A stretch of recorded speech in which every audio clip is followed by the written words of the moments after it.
ድሮ ነዋ። አሁንስ እንዲህ ይኸው እዚህ ጋር የምትሳደቡ በሙሉ ጴንጤ፣ ጠጭ ጴንጤ፣ ሰካራም ጴንጤ ቀለሜ 10 ምናምን ዓመት ሆነው ኤቭሪዴይ ወንጌል አይደለም የሚሰብከው ይወጣና ስድብ በቅዱሳን ላይ በቤተ ክርስቲያን ላይ እናውጣ። እንዴት ቪዲዮ እስኪ ከኢትዮጵያ ኦርቶዶክስ ተዋሕዶ ቤተክርስቲያን በየቀኑ እየወጣ ጴንጤን ላይ የሚሳደብ እስኪ አንድ ሰው ጥሩልኝ። እስኪ አንድ ቅበተ እምነት ላይ የሚሰራ አክሊል ነው፣ ዘማርያም ነው፣ ኢዮብ ነው፣ ዲያቆን መኳንንት ነው፣ ታላቁ ነው፣ ላይብ እየከፈተ ክርስቶፎሮስ ነው፣ ላይብ በየቀኑ እየከፈተ የሚሳደብ አንድ ኦርቶዶክሳዊ እስኪ ጥሩልኝ። የኛ ልጆች በትምህርት የኛ ልጆች በጨዋነት የኛ ልጆች መረጃ ይዘው ነው የሚቀርቡት። የምን ስድብ! እናንተስ ቀለሜን ውሰዱት። አቡነ ተክለ ሃይማኖት ላይ ውርጅብኝ! ኧረ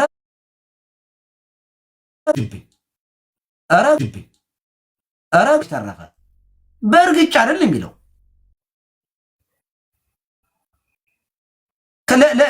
በነገራችን ላይ ለኤርሚያስ እኮ ከሉተር ይልቅ ጆሹዋ የናይጄሪያው ባለፈው ሲያጭበረብር የነበረው የሞተው ሰው ይሻለዋል። እዩ ጩፋ ይሻለዋል እኮ እውነት ለመናገር ሉተር የራሱ ጉዳይ አይደለም የምትሉት እንዴ እናንተ? ቅዱሳንን አለ በየቀን ስትሳደቡ የምትውሉት ሰው አቡነ ተክለ ሃይማኖትን የሚሳደብ ጴንጤ ዲበኩሉን ያከብራል ብሎ ኤክስፔክት እንዴት ይደረጋል? ይሄማ እብደት ነው። ሰው ብትሰደቡኝ እኔማ ይገባኛል። እኔማ ከእናንተ ጋር ቀርቤ እኮ በልካችሁ እየተናገርኩኝ ነው። ለቤተ ክርስቲያን ዋጋ የከፈሉትን የክርስቶስን ስም ይዘው ዋጋ የከፈሉትን ቅዱሳኑን ስትሳደቡ የምትወሉ ሰዎች ተነካን አይደለም። እውነት ለመናገር እኔ የተናገርኩት ንግግር አይደለም ያመማችሁ ሉተራንን ልትውጡ ስትል ሉተራንን ቀስቅሼ የእነሱን ቤተ እምነት እንዲጠብቁ በማድረጌ ተናዳችኋል። አይ ዊል ኮንቲኒው እቀጥላለሁ። 100 እጅ ሉተራን ይሻሉኛል ከጴንጤቆስጤ። ጨዋዎች ናቸው። እንዲህ ዳዊት በጣም እንዴት ልክ ያለው ሰው አይደለ? እንዲህ ዳዊት እውነት ለመናገር ይሄ ዮናታን ይሄ እንትን ዮናታን ገና ጨዋ ልጅ ነው። 20 ምናምን ውስጥ ያለ ልጅ ነው። በነገራችን ላይ በጣም ጨዋዎች አይደሉ? ሉተራን በመድኃኔዓለም ሰው እንደዚህ ያሉት ሰዎችን በትምህርት መነጋገር ይቻላል።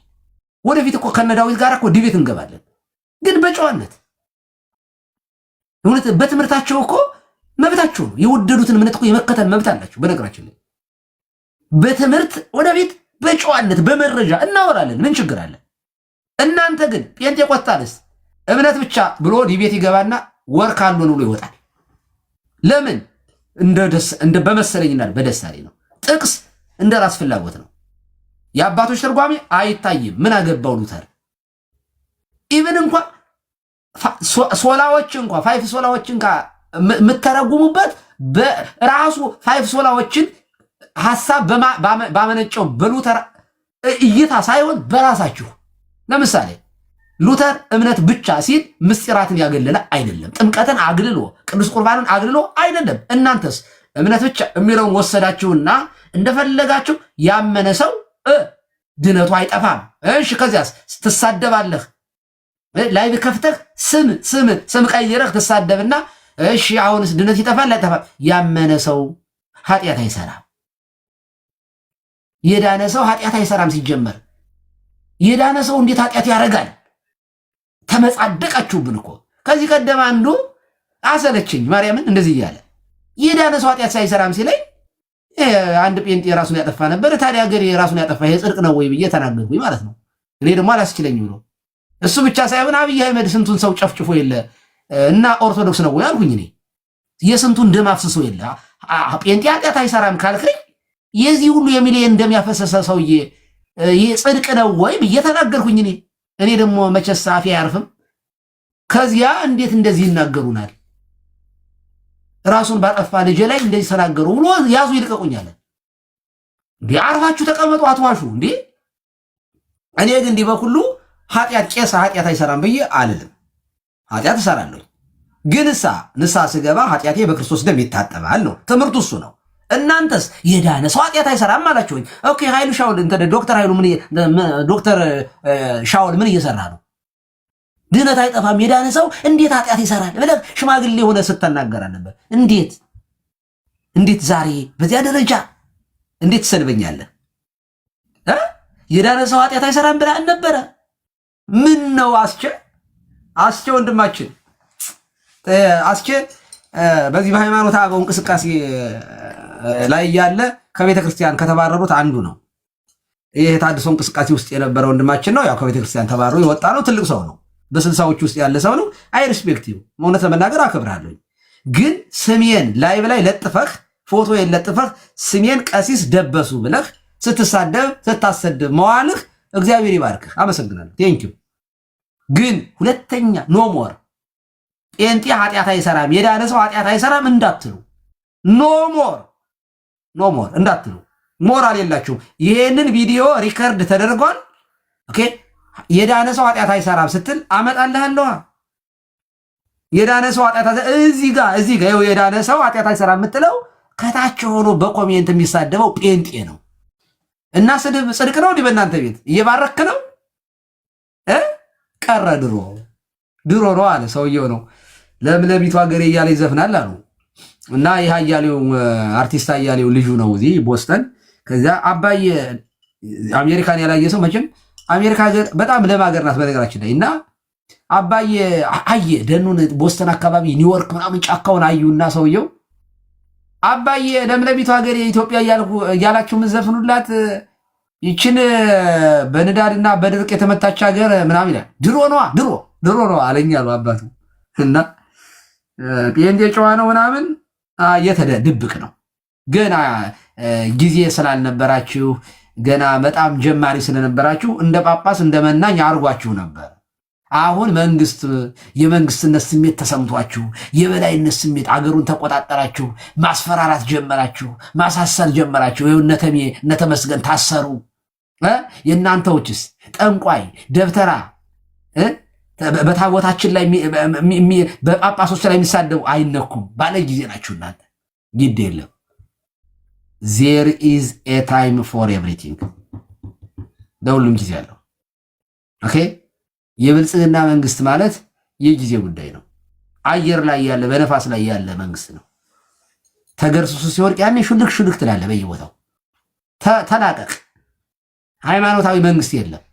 መንግስትን ስንተቸው በጴንጤነቱ አይደለም፣ ግን የእምነትን ወስደህ አዛ ሃይማኖት ውስጥ አታስገባ ነው። እኔ አብይ አህመድን የምቃወመው እንደ መንግስት ስራ ልክ እንደ መንግስቱ ኃይለማርያም መስራት መብት ነው። እንደ መለስ ዜናዊ መስራት መብት ነው። እንደ ኃይለማርያምም መስራ። አብይ አህመድ እኮ ሲፈልግ መጥቶ ጳጳስ ይሆናል፣ ሲፈልግ ስብከት አስተላላፊ ይሆናል። የማይገባበት የማይወጠውጠው ወጥ የለም። አገር መምራት ዜሮ የለም። አገሪቱ ድሃ በድህነት እየማቀቀች ነው። አንድ በግ ስንት ነው የምትገዛው? አንድ በግ 40 ሺህ 50 ሺህ። አንድ ሽሮ ስንት ነው የምትገዙት? በብልጽግና ዘመን እንደዚህ ነው። $1 ስንት ነው? ብልጽግና ማለት ይሄ ነው። አየህ፣ ወርዶ ፌዝ ማለት ይሄ ነው። ዲሉዥን እዚህ ድርሳነ ሚካኤል አለ። ኧረ ቅዱስ ሚካኤል እንጀራ ስጠኝ የሚል ነበር አንድ ሰነፍ። ተነስተ ስራ በምን እና ልባርክልህ አለው። የቅዠት እንጀራ ብልጽግና ዲኮር ነው። አገሬን በላት፣ ድህነት ውስጥ ወረሳት። መርዳት አልቻለም። እኛ እንኳ አሜሪካ ሆነን እንኳ ቤተሰብ እኮ ማገዝ አልቻለም። እና ይህንን መንግስት ሞራል ኑሯችሁ የሞላጫ ብቻ ነው ይህን መንግስት የሚደግመው። ሌባ፣ አጭበርባሪ ወይም ጨካኝ። ሰላም ለሀገር ሰላም እንዳይመጣ፣ ነጋዴው እንዳይነግድ፣ ገበሬው እንዳያርስ እኔ እንደ ብልጽግና ነው የደገፉት። እንዳብይ እኔ ይኸውላችሁ የጴንጤ ጥላቻ ቢኖርብኝ ኖሮ አብይ አህመድ ከጥንቱኑ ከብርቱካን ስር ሲጸልይ ገና ከመምጣቱ በፊት ምርጫ ሲካሄድ ጴንጤ ፓስተር መሆኑን ድሮ ነው የማውቀው። ግን ደጋፊው ነበርኩኝ። ደጋፊው ነበርኩኝ። ሎስ አንጀለስ ሲመጣ እራት ከበሉት ጥቂት ቄሶች አንዱ ነኝ። በነገራችን ላይ ተጋብዤ በክብር ደግሞ ሲመጣ በጣም ደግፌዋለሁ። ጴንጤ መሆኑን እያወቅኩኝ ፓስተር መሆኑን እያወቅኩኝ የጴንጤ ጥላቻ ቢኖርብኝ ኖሮ አልደግፈውም ነበረ። የብሔር ጥላቻ ቢኖርብኝ ኖሮ ማንነቱን አይቼ የብሔር ጥላቻም የለብኝም። እንዲያውም ከተወለደበት አካባቢ ሰዎች ጋር ሰጣላ ነበር። ይሄ ሰው ያጭበርባሪ ነው ስሎኝ እናንተ ዘረኞች ናችሁ ማለት በቃ ችግር አለባችሁ እያልኩኝ እነሱን ነበር የምወቅሰው። እኔ በተግባር ሰውየው ሲወድቅ ነው የተቃወምኩት። ከ2 ዓመት ከምናምን በኋላ ነው የተቃወምኩት። የጥላቻ የጴንጤ ጥላቻ እንደ ኦርቶዶክስ ቤተክርስቲያን ደግሞ በእውነት ለመናገር በጣም ልኮራም ይገባላል። የኢትዮጵያ ኦርቶዶክስ ተዋሕዶ ቤተክርስቲያን እኮ ጴንጤ መሆኑን እያወቀች እኮ ነው ስዕለ ማርያም ያለበትን ወንጌል ወስዳ የሸለመችው። የኢትዮጵያ ቤተክርስቲያን ዘረኛ አይደለችም። እንደ ነገስታቱ ዘመን የኔ የሆኑ ሰዎች ካልተሾሙልኝ አትልም። የኢትዮጵያ ቤተክርስቲያን አላለችም። በተግባር እንዲያውም ያሳየችው ድንቅ መሪ፣ ጥሩ መሪ እያለች ጠላ ዘርግታ አይደል ስትቀበለው የነበረው። የኛ ቤተክርስቲያን የጴንጤ ጥላቻ የለባትም። ከየትኛውም ቤተ እምነት ጠቅላይ ሚኒስቴር ይሁን ምንም ችግር የለባትም ቤተክርስቲያናችን። በእውነት ለመናገር ሊበራል ናት። በዚህ ጉዳይ ላይ ጣልቃ የምትገባ ቤተክርስቲያን አይደለችም። በተግባር ግን ትመዝናለች፣ መብት አላት። እና አጭበርባሪ እንደነ እዩ ጩፍና እንደ እስራኤል ዳንሳ ያሉትን ሰዎች ሰብስቦ አገር እንዴት እያተራመሰ እንደሆነ ስላየሁኝ እሱን እቃወማለሁ። ስለዚህ ጴንጤዎቹ ተረጋ፣ ካምዳውን ኦኬ። በትምህርት መኑ፣ አትሳደው። ጥምቀት ያድናል አያድንም? ና ተከራከረኛ፣ ና ግባ። ቅዱስ ቁርባን አማናምን አይደለም ዋን ሴብድ ኦሎይ ሴብድ ና ግባ፣ ሞግት፣ ና ግባ፣ ላክልኝ። ድነት ይጠፋል አይጠፋም? ና ግባ፣ ሞግተኝ። ሞራል ካለ ና። ጴንጤዎች የሆናችሁ እስቲ ግቡ። እስኪ ድነት አይጠፋም የምትሉ ሰዎች ግቡና ተከራከሩ። የለም። አሁን እኮ ቆሞ የሚከራከር ጴንጤ ጠፋ እኮ። እድሜ ለልጆቻችን እየለበለቡ በቃለ እግዚአብሔር። አሁን እኮ በቃ ሬስ ሁሉ አጣልኩ። ማን ይሟገተን? ማን ይከራከረን? እውነት መናገር ማን ኦርቶዶክስ ቆሞ ማን ይሞግት? እኔ ድሮ ጴንጤ መጽሐፍ ቅዱስ ጥቅስ ሁሉ የሚያውቁ ይመስለኝ ነበር። የዮሐንስ ወንጌል ምዕራፍ 3 ቁጥር 16ን እንኳ ኢየሱስ ጌታ ነው የሚለውን እንኳ የት እንደሆነ እኮ ልደተ ቃል ሲጠይቅ እኮ ኖሞር አደባባይ መንገድ ላይ ወጣው ኢየሱስ ጌታ ነው ይላል። የት ላይ ነው ይሄ ቃል ያለው ሲለው ኢየሱስ ጌታ ነው የለም። ባዶ ፉከራ ዘራፍ የሚላል ዝም አንዳንድ ሰው ፈሪ ሰው አለ። በቃ የሆነ በእንትን በማስፈራራት በቃ ገደል ለመክተት የሚሞክር የለም። መጽሐፍ ቅዱስ የለም፣ ስራ የለም፣ ሃይማኖትም የላችሁ፣ ስራም የላችሁ፣ እኔ ምንም የላችሁ። ባይሆን ሉተራን ጨዋዎች ናቸው። ቀጥሉ። ሉተራን ላይቭ ሲገቡ አብሬ እገባለሁ ከሉተራን ጋር ገና ቡክ ኦፍ ኮንኮርድን ይዘን መጽሐፈ ስምምነትን አብረን እየጠቀስን ማለት ነው እንዴ። ስለዚህ አትሊስት ይሄ ቅራቅንቦ ምናምን ነን ኦርጋኒክ የሆነው ዝም ብሎ የሚያጨበረብረው ቢያንስ መልክ ያለው ሃይማኖት ደርዝ ያለው አለ፣ መልክ ያለው ኮንፌሽን ያለው መጥቀስ የሚችል አባቶች ማለት የሚችል ትውፊት መጥቀስ የሚችል የተሻለ ይሁን። ባይሆን እንደ ዝም ብላችሁ ሱቅ በደረቴ እንደ አርከበ ሱቅ አንድ ፎቅ ላይ አይደል የአራት ቸርች የምትከፍቱት ሶዋት። ለዚያ ነው እኔ የተናገርኩት፣ ከዚህ አንጻር ነው። በትምህርት መሞገት ከቻላችሁ ኑ ግቡ። ቤቴ ክፍት ነው፣ ሰፊ ነው። ኦኬ ግቡ። ጴንጤ የሆናችሁ እስኪ አንድ ቁጥር ተጫኑ፣ ኑና ተጠየቁ። በተለይ ትናንትና የሰማችሁኝ ሰዎች ካላችሁ ዛሬ የተቆረጠ ቪዲዮ ይዘው ሲሰሩብኝ ለነበሩ ሰዎች እዚሁ ላይ መክፈት ይችላሉ። ቪዲዮ ግቡ። ኧረ በመድኃኒዓለም ግቡ። ተው በቃ ካልገባችሁ ኦኬ ግቡ። አስገቡልኝ፣ ሞዴሬተሮች አስገቡልኝ። ጴንጤ የሆነን ሰው አስገቡ። በትምህርት ያወራ። ድነት ይጠፋል አይጠፋም? ኑ ግቡ ግቡ። እሺ ኧረ ማንኪያ ይዞ ማን የገባው? መድኃኒዓለም። እሺ አብርሃም አቤት ወሰዶ ለይንሳ አቤት። ደህና ነህ? እግዚአብሔር ይመስገን። አብርሃም ከየትኛው ቤተ እምነት ነህ? እኔ እንኳን ኦርቶዶክስ ነኝ። አይ አብርሽ ግድ የለዎትም አባ፣ እኔ ኦርቶዶክስ ነኝ። ግን ምንድን ነው እኔ የእውነት የምናገረው በህይወቴ በሃይማኖቴም ሆነ ሃይማኖታችን እንዳይሰድ። ኧረ ተቀሰፈ። ሞዴሬተሮች እኮ እሳት እኮ ናቸው። ማምላክ ያውቃሉ። እንደ ሙሴ ሰለጳድ እንደመረመረው ኢያሱ አካ እንደመረመረው ጴጥሮስ ማንን ነው ያንን አናንያን እንደመረመረው እኮ ነው የምትመረምሩት። ሞዴሬተር ነው ያስወረደ። አላስገባም። ይቅርብኝ። እሺ ሞዴሬተር ሌላ ሰው አስገቡልኝ። ጴንጤ የሆነ ሰው ኦርቶዶክስ አታስገቡ። ይድ የላችሁ ጴንጤ የሆነ ሰው ድነት ይጠፋል አይጠፋም? ግቡ። ኧረ ፕሮፌት የሚመጥን አይ ከቄስ ጋር የሚመጥን ፕሮፌት ነው። ዳስ ጉድ ፕሮፌት ጤና ይስጥልኝ። እንዴት አሉ ፕሮፌት? ክብር ለኢየሱስ ይሁን። ደህና ነኝ። ሁሉ መልካም ነው።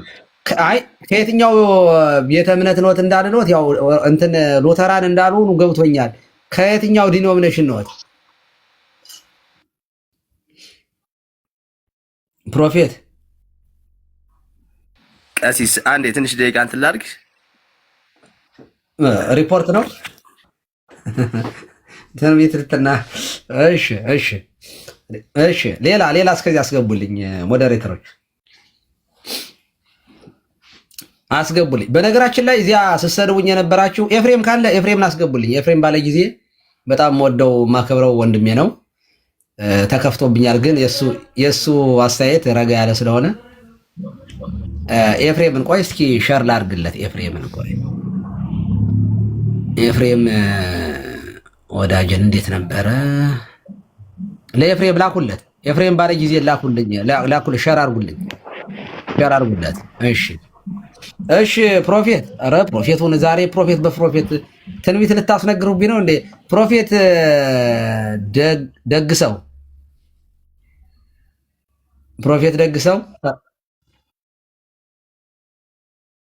ደህና ነዎት? እንዴት አሉ ፕሮፌት?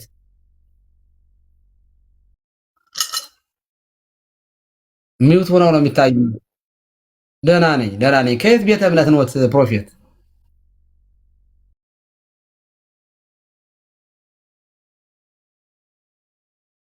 ፕሮፌት አይሰማም? ኦኬ ካልተሰማ ሌላ ሰው አስገቡት። ቴንኪው ሞዴሬተሮች፣ ጎበዞች፣ የኔ ልጆች ማምላክን።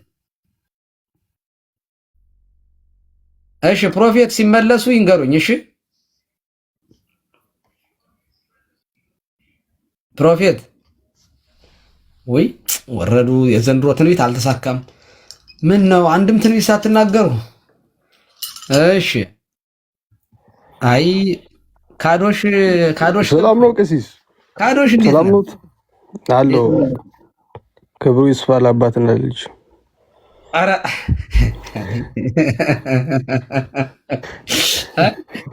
ኩረጃ ጥሩ ነው። እሺ እርሶም ፖለቲካ ጀመሩ? ሙሉ ወንጌል ነህ አንተ ሳትወለድ? እኔ የወንጌል አማኝ ነኝ። አይ ግዴ መምህር ኤፍሬም ቆይ ሰላም ልበላቸውና ወደ አንተ እመጣለሁ። መምህር ኤፍሬም እንዴት አሉ? ይቅርታ ያርጉልኝ በእውነት ይኸው ዝቅ በጻድቃን እኔም ብድግ እያለሁ ይፍቱ በሰራጢያት እንደተሰነበታችሁ እግዚአብሔር ይፍታ። እግዚአብሔር ይባርክ። እንዴት አሉ? እግዚአብሔር ይመስገን። እንዴት አሉ? ዛሬ ከነቢያት ጋር ነው። ከነቢያት ጋር ነኝ። በመሃል ግን መምህር ገባ። ትንቢተ ነቢያት ሲፈጸም ነበር የመጣ። ያው የዛሬው በመሃል ሆነ። እስኪ ወደፊት ስላለው ነገር ይተነብዩልናል። ግሩም እኮ ነው። የትንቢተ ነቢያት ፍለጋ ምጽአተ ክርስቶስን ነበረ። የነዚህ ትንቢት ገንዘብና አካውንት ላይ መንጠልጠሉን ሳስብ ይገርማል። አዎ ቆይ እሱማ በኋላ ቁማሩንም እናየዋለን አብረን። እስኪ ይሄንን ኮዳህን ላውራውና መምህር ወደ እርሶ እመጣለሁ። ግሩም እሺ መምህርዬ። እሺ ኮዳሽ ነው? ካዶሽ ነው ስሜ። ምን ማለት ነው ካዶሽ? አይ ቅዱስ ነው፣ በዕብራይስጥኛ ነው ካዶሽ። ኦኬ መጣልኝ። አሁን መጣልኝ። ቅድም ራሱ ቀን ላይ ራሱ ትንቢተ ኢሳይያስ ምዕራፍ 6 ቁጥር 3ን ስናወራ ነበረ። ቅዱስ የሚለው በዕብራይስጥም ካዶሽ ነው እና እሺ ጥሩ ነው። ይቅርታ። እሺ እንትን ሙሉ ወንጌል ነህ ቃለ ሕይወት ነህ?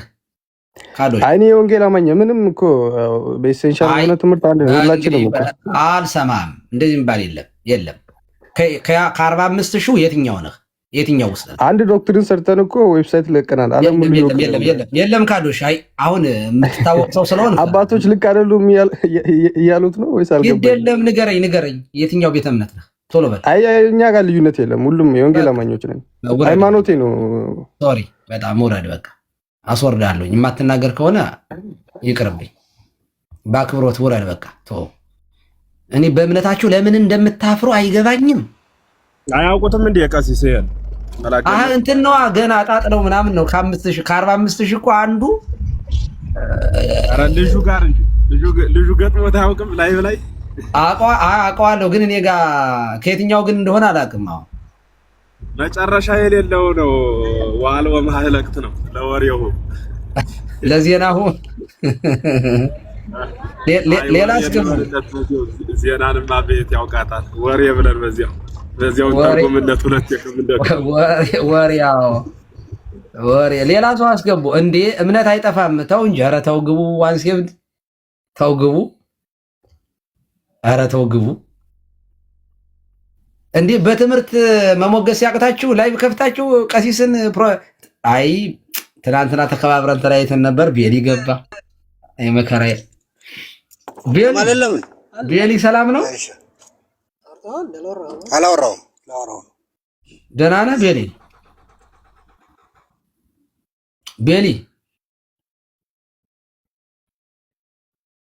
ቤሊ እንዴ ምንድን ነው ዛሬ እናንተ? ድነት አይጠፋም የምትሉ ሰዎች ግቡ። በጴንጤ ስድብ ኃጢአት ነው አይደለም? ግቡ።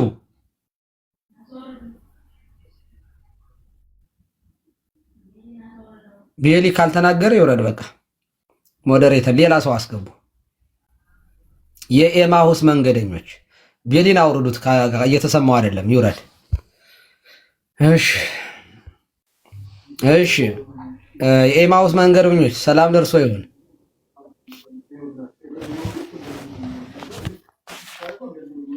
የኤማሁስ መንገደኞች እንዴ ወይ አባ ባርኩኝ፣ ይፍቱኝ። አይ የኛው ነህ። እሺ እግዚአብሔር አባ ጋር ነኝ። እሺ እግዚአብሔር ይፍታ፣ እግዚአብሔር ይባርክ። እሺ ወረደ። እሺ ሰላም አባታችን እንዴት ናት? እዴ ሰላም መሐመድ። አዎ ክርስቲያን ነሽ? ኦርቶዶክስ ነሽ? ደህና ነኝ። አይደለሁኝም፣ ወንጌል አማኝ ነኝ። ከየትኛው ቤተ እምነት ነሽ? እንዴት ነሽ?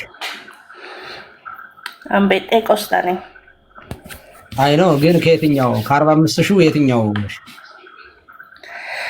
45,000 የሚባል የለማ። አይ ነው ላሳይሽ እንዴ? አይ እሱ የቤተ እምነት ተደምሮ ሲቆጠር እንጂ እያንዳንዱ የተከፋፈለ 45,000 የሚባል ትምህርት የለም። አዎ እሱን ነው የሚያልኩሽ። የትኛው ዲኖሚኔሽን ነሽ? ቤተ እምነት የትኛው? መካነ ኢየሱስ? አይ መካነ ኢየሱስ እንኳን አይደለሽም። እሺ እንትን ሙሉ ወንጌል፣ ቃለ ሕይወት፣ መሰረተ ክርስቶስ የትኛው ነሽ? ሙሉ ወንጌል ግን የአጥቢያ ውስጥ ነው ያለው። ድነት ይጠፋል አይጠፋም?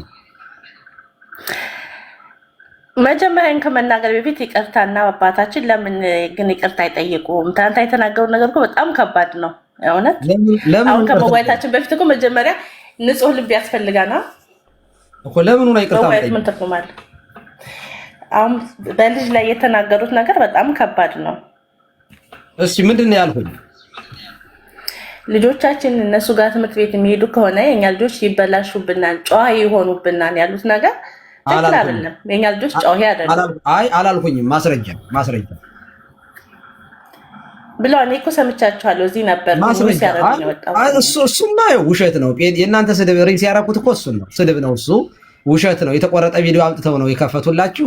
ማስረጃ ስጡ፣ ወይም እነሱን ጥሪያቸውና ያምጡት። ያንን መረጃ ላኪላችሁ። እኔ እኮ በጆሮ ሰምቻለሁኝ። ወይ ጉድ! የተቆረጠ ነው አልኩሽ እኮ። ንጽጽሩ ሌላ ያወራሁትንና አንደኛ ንጽጽር የሰራሁት በኦርቶዶክስ በሉተራንና በጴንጤቆስጣን ነው የሰራሁት። ላሳይሽ እንትኑ እንችላለሁ እዚህ ላይ ኦኬ። ስለዚህ ንጽጽር የሰራሁት እዚያ ነው። እንዲያውም የተናገርኩት ምንም ጥያቄ የለውም። ከትምህርት አንጻር ከእስልምና ጴንጤ ይሻላል፣ ከጴንጤ ደግሞ ሉተራን ይሻላሉ ብያለሁ። እሱ ትክክል ነው። አሁንም ያው ነኝ፣ አላጥፈው። እናንተ ግን ከሀገር አንጻር፣ ከደህንነት አንጻር፣ ከአጭበርባሪዎች አንጻር ያወራሁትን ቆርጠው ነው ከጴንጤ ሙስሊም ይሻለኛል ብለው የምትለዋን ያስገቧት፣ ቆርጠው ነው ያስገቧት። ኦኬ ይኸው ላሳይሽ። እኔ እዚህ ነበርኩኝ እኮ አባት ከቪዲዮ ይልቅ ሰምቻለሁ እኮ በጆሮ ትናንትና ስታወሩ እዚህ ነበርኩኝ እኮ። ማስረጃ ሳምጪ። ማስረጃ ከሌለሽ አታወሪ። በቃ ኖር ነው እንዴ? እዚያም ስድብ እኔም ጋር መተሽ ውሸት፣ እንደሱም አይሆንም። መዋሸት ኃጢአት ነው። አሁን መረጃ ካለሽ መረጃውን አምጪው፣ ክፈችው እና እናወራበት። እኔም ጋር አለኝ ዩቲዩብ ፈልገዋለሁኝ። ቆይ በይ መረጃሽን አቅርቢ ቶሎ በይ። መረጃዬማ ጆሮዬ ነው የሰማሁት ነው እንጂ ቪዲዮ እንኳን የለኝም። እንግዲያስ ሰላም ዋይ እናቴ፣ አይመጥነኝም። እኔም ከማይሆን መዳረቅማ የለብኝም። ተይ እንጂ ቧልት፣ እዚያም ቧልት፣ እዚህም ቧልት ጥሩ አይደለም እኮ። እሺ ሌሎቻችሁ ካላችሁ ግን ይቀጥሉ። ወይ መምሬ ኤፍሬም እስከዚያ ድረስ ላውጣው እንትኑን ቪዲዮውን እስኪ አስተያየት ይስጡበትና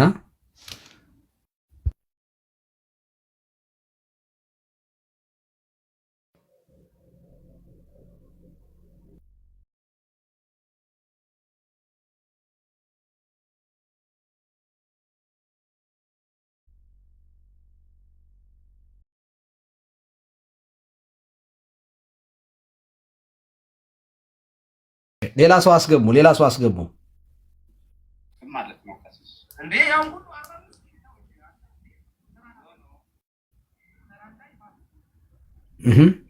ሌሎቻችሁን አስገቡ። ሌሎች ይግቡ ቶሎ። መረጃውን አቀርባለሁኝ እኔ።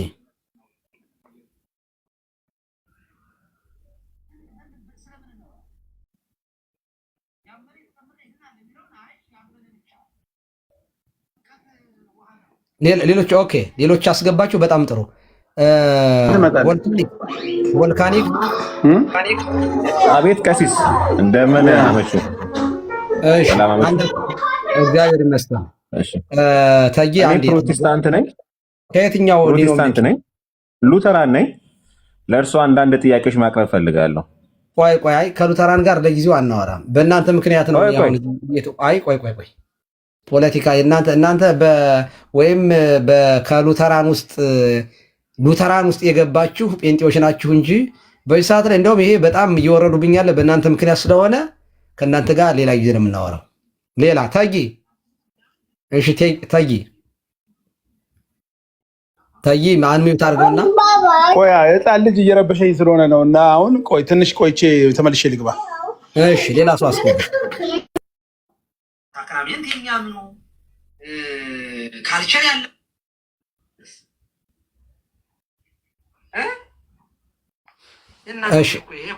እሺ ሌላ ሰው አስገቡ።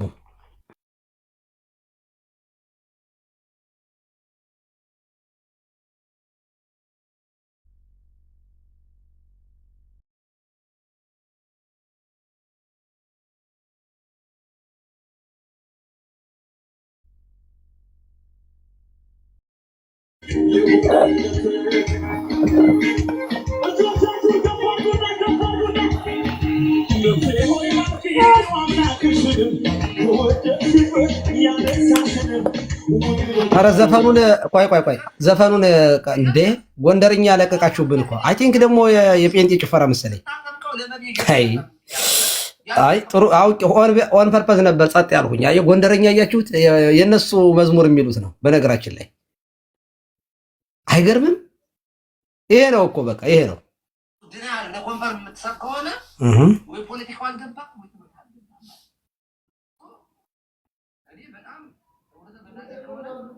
እሺ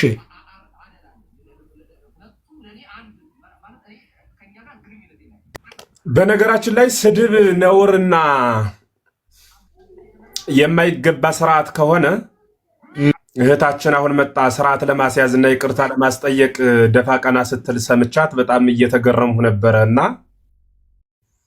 በውኑ በእምነት ከማን መሰላት ሰዎች ዘንድ መጣ ስድብ ጸያፍ መሆኑን ለመግለጽ ከምትሞክር መምህሮቿ ሆነው 24 ሰዓት ኦርቶዶክስና ሌሎቹንም ሃይማኖቶች በማንቋሸሽ የዘወትር ደስታ የሚያገኙ እኩያነ ህሊና የሆኑ ክህነት፣ ጵጵስና፣ ፕትርክና የማይገድባቸው እግዚአብሔርን ማይፈሩ ሰውን ማያፍሩ ዳቦ በቀደደ አፋቸው እንደፈለገ ቤተክርስቲያንን የሚረግጡ ቤተክርስቲያንን ካልተሳደቡ እንኳን የዓመት ልብስ የዕለት ሆድ ማረጋገጥ የማይችሉ ሚዲያ ላይ ተዘፍዝፈው 24 ሰዓት የቤተክርስቲያንን ህልውና በማጥፋት መምህራንን በማሳደድ የተጠመዱ ረግጠዋለው። ይህን ገሌን ቄስ አልለውም ይህ እንደዚህ የሚሉ መምህሮችሽን ብትነግሪ አይቀናም አይቀልም? ምጅምር እነሱን የምታምኘው ወንጌላዊ ነኝ ስትይ ሰምቼሻለሁ። በእርግጥ ቅጽልነቱ ለወንድ ነው። እንዴት አድርገሽ እንደተረጎምሽው በእርግጥ እሱ ቅጽል የሚለው ለአንቺ ስለማይገባሽ ልተወውና እንዲያ ከሆንሽ እኮ በወንጌሉ ጌታ እንዲህ የሚል ቃል ተናግሯል። በመጀመሪያ የዓይንህን ምሰሶ አውጣ ተብሏልና ምሰሶ ሲባል ደግሞ በመጀመሪያ የራስህን ችግር አስወግድ ለማለት የተነገረ ቃል ነው። የራሳችሁን የቤታችሁን ችግር በማስወገድ ትክ ካህናትና መምህራንን መጦ ስርዓት ለማስተማር መሞከር እናት ለልጇ ምጥ ከማስተማር በላይ መራቀቅ ነው እና በመጀመሪያ ስድብን 24 ሰዓት እኛ ምንሳደበው አጀንዳ ስትሰጡን በጣም አስቸጋሪ የሆነ ህልውና ስናይባችሁ ለቤተ ክርስቲያን ስጋት መሆን ስትጀምሩ የማትመለሱ እኩይ የማትፈወሱ ድውይ መሆናችሁን ስናረጋግጥ በዚህ ሰዓት ምን ነክቷችሁ ነው አራራፉ ብለን ተግሳጽ የተቀላቀለበት አንተሙ ግብዚ መደለዋን እያለ ጌታ የተናገረበትን ቃል እየተጠቀምን ግብዛናችሁ እናንተ መደለዋናችሁ እያልን እንናገራለን። ምንናገርም እንዲው የወጣ እንደናንተ በጣም ይሄ አጥንት የሚሰብር ንግግር አይደለም። ለምሳሌ ቀሲስ ልጆቻችን ከነሱ ጋር እንዳይውሉ ያሉት ለምን ይገርማል? ዘይሐጉር በጽልመት ያምር ሀበ ዘይሐጉር ያለው ጌታ ነው። በጨለማ የሚሄድበትን አያውቅም እንዳለ ሁሉ ልጆቻችን በጨለምተኝነት ህይወት ከሚኖሩ ለክርስቶስ ካልታመነ ትውልድ ለልጆቻችን ይታመናሉ ብለን ነው እንዴት? ስለዚህ በስርዓትና በህግ ሃይማኖታቸውን ይዘው ሰው አክብረው እንዲያድጉ ከተሳዳቢ ግሩፕ እንዲወጡ ማስተማር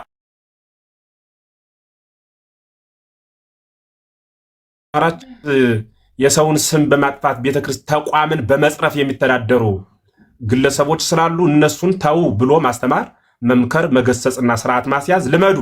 ዝም ካላችሁ ዝም እንላለን። ከዚያ ውጭ ግን እንኳን የሰው ፈጣሪም ትዕግስቱ ባያልቅም ህየንተ ትዕግስት ግን ፍርድ ያመጣል። ቤተ አይሁድን ታገሳቸው አልመለስ አሉ።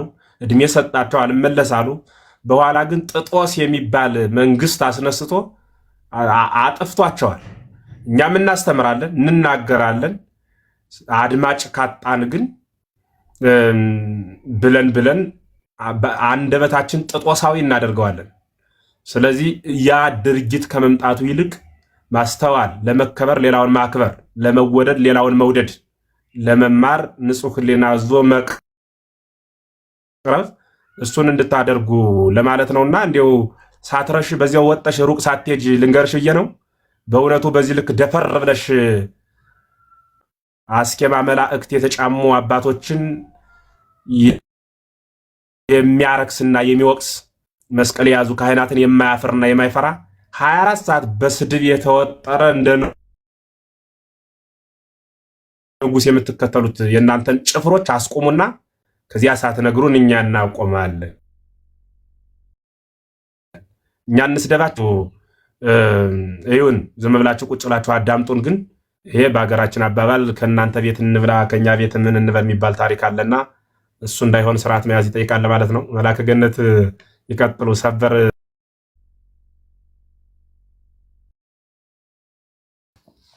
አይ እንዳሉት ነው። ምንድነው የራሷ ያሮባት ምናምን እንደሚባለው ነው የሰው እውነት ለመናገር በጣም እድለኛ ነኝ። ምክንያቱም በጣም ነው የተነኩት። ስራ እንደሰራው ገብቷቸዋል። ሊውጧቸው ሊሰለቅጧቸው የነበሩትን ሰዎችን ለማትረፍ ባደረግኩት ጥረት ሊውጡ የነበሩት ሰዎች መናደዳቸው የሚጠበቅ ነገር ነው። የሚጠበቅ ነገር የዚያንን ብስጭት ነው በእኔ ላይ የተወጡት። ኦኬ ምንም ችግር የለውም። እኔ ጴንጤ ጥላቻ ስላለብኝ አይደለም። ትምህርታችሁ ጤነኛ አይደለም። የተበላሸ ነው፣ የበከተ ነው። የጴንጤ ትምህርት መቋሚያ የሌለው ደርዝ የሌለው ልክ የሌለው የሆነ የተጻፈ ነገር የሌለው መቋም ግትልትል ነው። በቃ ዝም ብሎ የሆነ በመሰለኝና በደሰለኝ የሚሄድ ነው። ሰዎቹ እንደተረዱት ነው የሚፈነትኑ እና እንደዚህ ያለ ነገር ከሆነ ነው ያልኩኝ እኔ። መቋም ደግሞ በነገራችን ላይ እየበዛችሁ ነው የምትሄዱት ስል ይሄ ዲኖሚኔሽኑ እየበዛ ሄዳለሁ በ45 ሺህ ሆነው 45 ሚሊዮን ሊሆን ነው ስል አዎ እየበዛ እንሄዳለን ራሳቸው መሰከሩ ይላሉ። በነገራችን ላይ ዲኖሚኔሽን በዛ እኮ ማለት እኮ ለቤተክርስቲያን እኮ ጤንነት እኮ አይደለም። ይሄ እኮ እንዴ ቤተክርስቲያን አንድ መሆኗን እንዳትረሱት። በዛችሁ እኮ ያልኩት እኮ አማኞች በዙ አይደለም ያልኩት እኔ። ዲኖሚኔሽን እኮ ማለት እኮ የራሱ የእምነት መግለጫ ያለው ማለት ቤተ እምነት ማለት እኮ ነው። ጤናማነት እኮ አይደለም። ባይዙ የበዛችሁ ደስ ብሏችሁ እንዴ እንደ አሜባ ተበጣሳችሁ የጤንነት የቤተክርስቲያን ካራክተር እኮ አይደለም ይሄ። ቤተክርስቲያን አሃቲ ናት። ስለዚህ መብዛታችሁን እንደ ጤናማ አይታችሁት ነው እንዴ? ምስኪኖች እኮ ናችሁ እናንተ እኮ ታበዙታላችሁ። ስለዚህ ትምህርታችሁ የተበላሸ ነው። ሰዎቹን ምን እወዳችኋለሁ፣ እኔ አከብራችኋለሁ። ትምህርቱ እየበከተ ነው። እውነቴን ነው የምነግራችሁ። ደርዝ የለውም፣ መቋሚያ የለውም፣ አድራሻ የለውም። የተገለበጠ ቁራን ነው ብያለሁ፣ ደግመዋለሁ። ጌታ ያመነ የተጠመቀም ይድናል እያለ ጥምቀት እንዴት ሆኖ ውሃ እንዴት ሆኖ ነው መዘፈቅ እንዴት ያድናል ካልክ በቃ አንተ ምንድነህ ታዲያ? ጌታ ይሄ ስጋዬ ነው ብሉ፣ ይሄ ደሜ ነው ጠጡ ያለውን አይ ስጋው አይደለም ካልክ አማኝ አይደለህም እንዴ? አማኝ አይደለህም። መጽሐፍ ቅዱሱ የያዝክ ግን በመጽሐፍ ቅዱስ የማታምንህ የራስክን ልምምድ ነው። ፐርሰናል የሆነ ኤክሰርሳይዝ ነው ያላችሁ። መጽሐፍ ቅዱስ ላይ ከጥምቀት ከቅዱስ ቁርባን ይልቅ ልሳን ላይ ነው የምታተኩሩት። የማይገባ ምን እንደሆነ የምትናገሩት ነገር የሚያሳብድ ወንበር የሚያሰብር ላይ ነው ይህ ትክክል አይደለም ነው። ኦኬ ይሄኝ ትክክል አይደለም ስላችሁ ምን እያልኩ ነው? ስህተታችሁን የስህተት ትምህርታችሁን ጥላችሁ ወደ እውነተኛዋ ቤተክርስቲያን ኑ እያልኳችሁ ነው። ኢንቫይት እያረኳችሁ ነው። እናንተን ለማዳን ነው ይህን እያደረኩ ያለሁት። ስለምወዳችሁ ነው፣ እንዳትጠፉ ስለምፈልግ ነው። ነገ ሲሆን ስትገቡ ምን ነቀሲ ዲበኩል በሰማ ነው እንደምትሉ እርግጠኛ ነኝ። በዚህ ስህተት ትምህርት በጴንጤቆስጣል ትምህርት ገነት አይገባም። ሽታውም አይደርሳችሁም። እንደ አልዓዛር እንኳ ቀና ብላ እንደ ነዌ እንኳ የምታዩበት እድል የላችሁ። ምክንያቱም ያመነ የተጠመቀ ነው የሚድነው። ምክንያቱም የዘላለም ሕይወት የሚሆን ስጋውን የሚበላ ነው። እናንተ ቤት እኮ የለም፣ የወንጌል ሽታ የለም። ከየት ላግኘው ታዲያ? እኔ የሚቆጨኝ እስካሁን ድረስ ከእናንተ ጋር በስማ ምንም እኮ እኔ ከኔ ጋር ፌዝ አሉን ብላችሁ ገብታችሁ ወርክ አሉን ብላችሁ አይደል ይወጣችሁት? ስራ ያድንም እምነት ነው ብላችሁ ገባችሁና እምነት ባይኖርም በስራ ይድናሉ እኮ ነው ያላችሁት እኮ። መጨረሻ ላይ እየተገለባበጣችሁ ነው የምትሰሩት። ትክክል አይደለም ወዳጆቼ፣ ተው እንጂ። የጴንጤ እምነት ገነት አያስገባም። በቃ ተስፋ ቁረጡ። ይህ ትምህርቱ ስህተት ስለሆነ ወደ ክርስትና ኑ። ኦኬ ኑና አጥምቃችሁ። ይሄ ደግሞ የፍቅር ግብዣ ነው። ይኸው ዲያብሎስ ይላል ከታች ያለ ተመልከቱ። አሁን ኑረዲን ሙስሊምና ጴንጤ ተባብረዋል። ዘንድሮ ሁለቱ ተባብረው ነው የገጠሙኝ። ደግሞ ቆይ እስኪ ፕሮፋይሉን ገብቼ ላይ ኑረዲን ዲያብሎስ አለኝ። በጣም ነው የተናደድከው ኑረዲን። መሐመድማ ከዚያ ሲኦል ውስጥ ገብቶ እኮ እየተንፈራፈረ ነው። እሺ ጆነዳኒ ነው። ጆነዳኒ ነው። ሰላም ላንተ ይሁን ጆነዳኒ። ሰላም እርሱ ይሁን። እንዴት ነው ፕሮናውንስ ማድረገው? እስኪ ጆን ችግር የለም ጆን በሉት። ጆን ዳኒ ነው። ጆን ዳኒ ነው መሰለኝ። ኦኬ ግን ጆን እንዳለለው ደግሞ ጆን አይደለም ስፔሊንግ። እሺ ከየትኛው ቤተ እምነት ነህ? በጌታ የዳንን የወንጌል አማኝ። አይ ተው እሱን ዲስኩሩን ተውና እንትኑን ንገረኝ፣ ዲኖሚኔሽን ንገረኝ። ተናገርኩ። በጌታ የዳንን የወንጌል አማኞች። ድነሃል? አዎ ድነናል። የትኛው እኮ እሺ፣ ይችን እንዳትረሳት። ግን ከየትኛው ዲኖሚኔሽን እንዳታወርዱት አደራ። እንትኖች ይኸው ሊቀስፉ ይችላሉ ካልተናገርክ፣ ቶሎ ንገረኝ። ከየትኛው ሙሉ ወንጌል ነህ? ቃለ ሕይወት ነህ? የት ነህ? አሁን አባል የሆንኩት ሙሉ ወንጌል ቸርች ነው። ቴንኪው በቃ ምንድን ነበር ያልክ? የቅድሟን እስኪ መልስልኝ። የወንጌል አማኝ ነን። እሱ ያው ቤተ እምነታችን። ድነሃል? በደንብ ነው። የዳነ ሰው ኃጢአት ይሰራል አይሰራም? እሱ ከመናገር በፊት ትላንት ያነሱት ሀሳብ አለ። እሰጥሃለሁ። የዳነ ሰው እሰጥሃለሁ። እንደ ልብ ነው የምሰጥህ። የዳነ ሰው ኃጢአት ይሰራል አይሰራም? እሱን እንቀጥላለን። ግን መጀመሪያ የተናገሩት ንግግር ላይ ትክክል ነው የሚለውን ነገር እሰጥሃለሁ። አመት ይጠፋሉ ማለት ምን ማለት ነው? የጥላቻ ንግግር። እሺ በቃ ተናገር። እሺ ተናገር እኮ የተናገሩ ነገር አረሳልህም። ግን እሺ ተናገር። የተናገሩት ነገር በጣም ከባድ ንግግር ነው። እንደዛ አይባልም። ለምሳሌ ንገረኝ። ያልኩትን ንገረኝ። መጀመሪያ ምን ያልኩት? በ20 ዓመት ትጠፋላችሁ ምን ማለት ነው? ከአንድ ይጠበቃል ከእርሶ ላስረዳህ። አዎ በ20 ዓመት ትጠፋላችሁ ብያለሁ። የስ ብያለሁኝ። ምን ማለት ነው?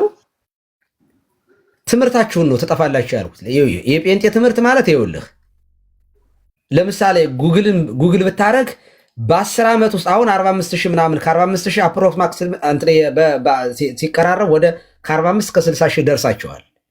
ኦኬ ከ10 ዓመት በኋላ ስንት ይሆናል የሚል እስቲሜት ብትጠይቀው መረጃዎቹ ስታቲክሶች የሚያሳዩት ወደ 67 ትገባላችሁ በ10 ዓመት ውስጥ። አየህ ቤተ እምነት እየተፈለፈለ እንደ ምስጥ የበዛ የሚሄድ ከሆነ ቤተክርስቲያን አንዲት ናት።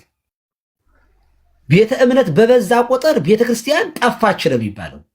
በእርግጥ ቤተክርስቲያን አትጠፋም። የእናንተን እንደ ራሳችሁ እንደ ቤተክርስቲያን ከቆጠራችሁት የጠፋችሁ ናችሁ። ለምን? አንድ ናታ ቤተክርስቲያን። በነገራችን ላይ እሺ አንድ ነገር ልጠይቅህ፣ የክርስቶስ ቤተክርስቲያን ስንት ናት?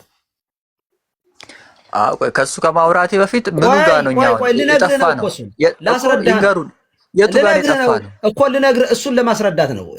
የክርስቶስ ቤተክርስቲያን ስንት ናት ነው የምልህ። እሱን አይደለም እኮ አሁን እኮ እያልኩት ያሉት የቱ ጋር ነው? ልመልስልህ ነው። ይኸውልህ ወዳጅ እኔ ትክክል አይደሉም። ትክክል እኮ አይደሉም። እመልስልሃለሁኝ። አሁን ይኸውልህ እመልስልሃለሁ። ወደ እሱ ለመሄድ ነው። የክርስቶስ ቤተክርስቲያን ስንት ናት እኮ? እሱን ከመናገር ፊት የቱ ጋር ነው እኛ የጠፋን ያሉት ጋር የቱ ጋር ነው? ማን የጻፈው? ልንገርህ፣ በቃ እንቅጩን ማወቅ ነው የፈለግከው። ይኸውልህ አሁንም የጠፋችሁ ናችሁ። እንዳለህ እንደ ራስህን የምትቆጥር ከሆነ ቤተክርስቲያን አይደላችሁ። ኖ አልጠፋንም። ምኑ ጋር ልነግርህ እኮ ነው። ይኸውልህ መጥፋት የምትለው ለአንተ መጥፋት ማለት አንተን እኮ አይደለም ትጠፋለህ የምልህ። እንደዚያ መስሎ ነው እንዴ? ኖ አይ እንደዛ እኮ ማለቱ አይደለም እኮ ትጠፋላችሁ ማለት እንግዲህ ይጠፋል ነው ማለት። ይኸውልህ በቁጥራችሁ ነው የሚሆነው። አሁን ወደፊት በእናንተ ቤተ እምነት ባልና ሚስት ለእያንዳንዳችሁ አንዳንድ ቤተ እምነት ይኖራቸዋል። አሁንም እንደዚያ ናችሁ። በእርግጥ አንዱ ሌላ ነው፣ አንዱ ሌላ። እሱ ዝም ብሎ የሚያወሩት የሰዎች ወሬ ነው እንጂ ቆይ ላሳይህ መረጃ። ይኸውልህ መሬት ላይ ወርዱ መረጃ ላሳይህ። መሬት አይወርድም ይላል። ቁጥሩን ታውቀዋለህ እንዴ? ቆይ ቁጥሩን ታውቃለህ? የጴንጤቆስጣን ቤተ እምነት ቁጥሩን ታውቀዋለህ? ግለሰብ እኮ እየተነሳ እኮ ማንም ያወራል እኮ። በቃ እሺ ሚውት አድርገው። ልመልስልህ። ሚውት አድርገው፣ ጣልቃ አትግባ። ልመልስልህ። ጴንጤቆስጣን በ20 ዓመት ይጠፋል ብያለሁ። የስ ይጠፋል፣ ምንም ጥያቄ የለው። ይውልሲ ምን ማለት ነው? ይጠፋል ማለት እምነቱ እየተፈለፈለ እየበዛ ቤተ እምነት በሆነ ቁጥር ህልውናው ጠፋ ነው የሚባለው በቤተ ክርስቲያን። አያችሁ፣ ቤተ ክርስቲያን አንዲት ናት። ቤተ ክርስቲያን አሁንም የጴንጤቆስጣን ቤተክርስቲያን እኔ አልለውም። ለምሳሌ አልለውም፣ ቤተክርስቲያን አይደለም። ቤተክርስቲያን እኮ የሚባለው እኮ የክርስቶስ አካል የሆኑ ሰዎች ስብስብ ማለት ነው። ቤተክርስቲያን ማለት ያመኑ የተጠመቁ ክርስቶስን የለበሱ ሰዎች ህብረት ነው ቤተክርስቲያን የሚባለው። ጴንጤቆስጣል ደግሞ እንደዚያ ነው ብዬ አላምንም እኔ። የጠፋችሁ ናቸው። የእርሱ ሀሳብ ነው። ሚዩት አድርገው። የእርሱ ሀሳብ ነው እኮ የኔን ሀሳብ ነው እኮ የተናገርኩኝ። ላስረዳ፣ የኔን ሀሳብ ያንተ መብት ነው፣ የኔ የተናገርኩበትን ነው። ስለዚህ ይኸውልህ በዓለም ላይ ያለው ጴንጤቆስጣል እንደ አሜባ እየተራባ ህንፃውን እየሸጠ የብዙ ችግር ውስጥ የሥነ ምግባር ጉድለት ውስጥ ገብቶ ሌላ ሆኖ አለ። ልክ እንደዚህ እናንተም እንደዚህ እንደ አሜባ እየተራባችሁ 45,000 ዲኖሚኔሽን 90,000 ከገባችሁ ጠፍታችኋል ነው የሚባለው። ለዚያ ነው ትጠፋላችሁ ማለት ቤተ እምነት ዲኖሚኔሽን አይኖርም ማለት አይደለም። ይኖራል፣ ግን በበዛችሁ ቁጥር እየተበጣጠሳችሁ በሄዳችሁ ቁጥር ጠፋችሁ ነው የሚባለው እንጂ በዛችኋል። እናንተ የምታስቡት እንደ አጥቢያ ቆጥራችሁት ነው መሰለኝ። አሁን እኛ ቦሌ ሚካኤል፣ ቦሌ መድኃኔዓለም፣ ኮተቤ ገብርኤል፣ ሐና ማርያም እንደምንለው ቅድስት ሥላሴ እንደምንለው ቆጥራችሁት ከሆነ እሱ ቤተክርስቲያን እየሰፋች ስትሄድ ነው እንደዚያ የሚሆነው። አጥቢያ ነው የሚባሉት እነሱ። እኔ የማወራው ስለ ዲኖሚኔሽን ስለ ቤተ እምነት ነው የማወራ። ለምሳሌ በእኛ ቤተክርስቲያን ኦርቶዶክስ አንድ ቤተክርስቲያን ያለችዋል። ኦርቶዶክስ ቤተክርስቲያን ለሁለት ብትከፈል ከዚያ ደግሞ ሁለቱ ለሶስት አያርግብንና እንደዚህ ከሆነች እየጠፋች ነው ማለት ነው። በኢትዮጵያ ያለችው አጥቢያ ወይንም እንደ ሎካል ቸርች እንትን እያለች ልትሄድ ትችላለች ማለት ነው። ያ ማለት ቤተክርስቲያን ትጠፋለች እያልኩ አይደለም። ምክንያቱም ቤተክርስቲያን በዓለም ያለች ናት። ዓለም አቀፋዊ ስለሆነች የሆነ አካባቢ ላይ የለችም ማለት ሌላ አካባቢ ትጠፋለች ማለት አይደለም። አንዲት ስለሆነች ማለት ነው። ስለዚህ ኦርቶዶክስ የኢትዮጵያ ኦርቶዶክስ ተዋሕዶ ቤተክርስቲያን ብዙ አይነት ከሆነች አደጋ ውስጥ ነን ያለነው ማለት ነው።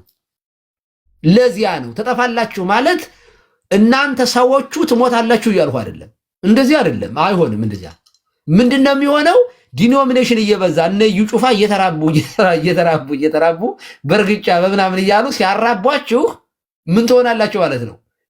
ህዝቡ እየተበዘበዘ አማኞቹ ተስፋ እየቆረጡ ምን ይሆናል? ከኦርቶዶክስ ይወጣ ወደ ኦርቶዶክስ ይመጣል። አይ ኦርቶዶክስ ከመመለስ ሉተራን ይሻለኛል የሚሉት ደግሞ ወደ ሉተራን ይገባሉ። አይ ካቶሊክ ይሻለኛል የሚሉት ወደ ካቶሊክ ይገባሉ። እንደዚያ ነው የሚሆነው።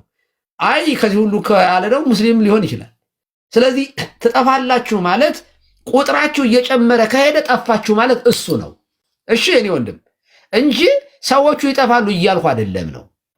ዩዊልሲ የዛሬ 20 ዓመት 45,000 ዲኖሚኔሽን ስንት ይሆናል ብያለሁ። ጻፈው፣ በማስታወሻ ያዘው። እንትን አለህ ማስታወሻ ጻፈው። አሁን 45,000 ይተውት፣ እሱ ፖለቲካ ነው። ማንም የተነሳ ምን ማለት ነው? ማስታወሻ ግድ የለም የኔ ወንድም፣ ማስታወሻ ያዝ ብለህ ምነግርህ መጽሐፍ እኮ አይደለም፣ ችግር የለውም። አሁንስ የፈለኩት ማሰብ ይችላል። እንደናንተ ቤት ነብይ ዝም እያጭበረበርኩ አይደለም ትንቢት የምናገረው፣ ትክክለኛ ትንቢት ነው የምነግርህ። ጻፈው። ተውት፣ እሱ ችግር የለም። አሁን ምሎት እንኳን አሁን አይደለም ድሮ እንኳን በከባድ ጊዜ አልጠፋም። በቃሽ እኔ ያልኩትን ብያለሁ። አሁን ወደ ትምህርቱ እንሂድ። ድነት ይጠፋል አይጠፋም? አሁን እኔ ላወራ ችግር የለውም፣ እናወራለን። እሱን ግን ይሄ ድነት ይጠፋል አይጠፋም ከማስወረድ አልገባኝም። የተናገሩት ነገር እስካሁን ምንም አልገባኝም እኮ። ካልገባህማ በቃ ቀስ ብሎ ይገባሃል። አሁን ድነት ይጠፋል አይጠፋም? ትክክል አይደለሁትማ። እንደዛ ጥላቻ ንግግር ለእርሱ ጩኸታም ያልኩኝ እንደዚህ ያለውን ነው። አትጩሁ። በቃ እንደ ትምህርት ቤት ልጆቻችን እንዳይማሩ የምንፈልገው እንደዚህ ያለ ዝም ብሎ የማያዳምጥ የሚያወራን ነው። በቃ ለዚያ ነው። አሁን አንድ ሉተራን ባስገባ እንደናንተ አያወራም። አምሾር ኦኬ። አንድ ሉተራን እስኪ ላስገባ። ቆይ አሁን ሉተራን ባስገባ እንደ የጮኸ አያወራም እንደዚህ። ለምን? ጨዋ ናቸው እነሱ እንዴ። ለዚህ ነው ጴንጤቆስጣል ይጠፋል ማለት ቁጥራችሁ እናንተ ሰዎቹ ትጠፋላችሁ አይደለም። እናንተማ ድሮ ኦርቶዶክስ ነበራችሁ፣ በኋላ ዝሞ ሳይገባችሁ ዘላችሁ ገባችሁ፣ ተረገጣችሁ፣ ተፈለፈላችሁ። እንደጉድ ትጠፋላችሁ ማለት ዲኖሚኔሽኑ እየበዛ በሄደ ቁጥር ህልውናችሁን ታጣላችሁ ማለት ነው። እና ተናግሬያለሁኝ። አንድ ፎቅ ላይ 4 ቸርች አይደል የምትሰራው? አንድ ፎቅ ላይ ኦኬ። ስለዚህ ወደፊት ባልና ሚስት አንዳንድ ዲኖሚኔሽን ይኖራቸዋል። ጠፋችሁ ማለት እንደዚህ ሲሆን ነው። መጥፋት ማለት ይሄ ነው። ዳሩ ግን የቤተ ክርስቲያን ባህሪያት አይገባችሁም እናንተ። የቤተ ክርስቲያን ባህሪያት የሚባሉት አንድ መሆኗ ነው። አንደኛው የቤተ ክርስቲያን ባህሪ ምንድን ነው? የማይለወጠው ባህሪዋ አንድ ናት። በየትኛውም ዘመን ላይ ሁለት ልትሆን አትችልም። ቤተ ክርስቲያን አንድ ናት። ቤተ ክርስቲያን ዓለም አቀፋዊት ናት፣ ሐዋርያዊት ናት። ኦኬ፣ ዓለም አቀፋዊት ናት፣ ሐዋርያዊት ናት፣ ቅድስት ናት። 4 ባህሪያት አላት። ይሄንን ባህሪዋን ካጣችሁባት ከአንዲት ቤተክርስቲያን አትባልም። ትቀልዳለህ እንዴ? ለዚያ ነው አትሳደው። ጴንጤዎች ረጋ በሉ፣ ካም ዳውን። ጴንጤ እንዴ ስክሪንሾት ከታች ያላችሁ ኦርቶዶክሳውያን ተመልከቱ። እኔ የጴንጤ የስድብ ውሎና ምሽት ያልኩት ለዚህ ነው። የሚሳደቡትን ሰዎች ፕሮፋይል እየገባችሁ ጴንጤ ናቸው። አምሶ ሃፒ ኦርቶዶክሳውያን በትምህርት እንደዚህ ነን። የኛ ልጆች ይኸው ተናግሬያለሁ። ቀለሜ ገርሊዝና ሲሳደብ ይውላል። ዘማርያም ይመጣና አይ አረ እንደው ስድቡ ይቀር እያለ በጨዋነት በትምህርት የኛ ልጆች በትምህርት እዚያ ቤት በስድብ ትዝታው ይመጣና በቤተ ክርስቲያን ላይ ማት የስድብ ማት ይደረድራል። የኛ ልጆች ይመጡና ናና እስኪ ስለ ታቦት ጥያቄ ካለ ናና ጠይቀን ከኔ ጋር ቤት ትዝታው ይመጣና አንተ ይላል ከኔ ጋር ቁጭ ብለህ ልክ እኮ በድጓ ቤት በአቋቋም ቤት በመጽሐፍ ቤት ያለፈ ነው የሚመስለው ሲያወራት። እዚህ ደግሞ የሰኞ ውዳሴ ማርያምን ያልዘለቀ ሰውዬ እኔ እኮ ከሊቃውንቱ ጋር አነበርም ሞላለ። እውነት ለመናገር ዘማርያም 1 ዓመት ቁጫ 2-3 ዓመት እኮ ጉባኤ ያስተምረዋል። ይህንን ሰውዬ ድምፅ አለው፣ በጣም የሚገርም ቆንጆ ድምፅ ነው ያለው። ድምፁን ያዘና ተንስው አለ። ቤተክርስቲያን ደግሞ ከፍታ ሰጣችሁ በሩን።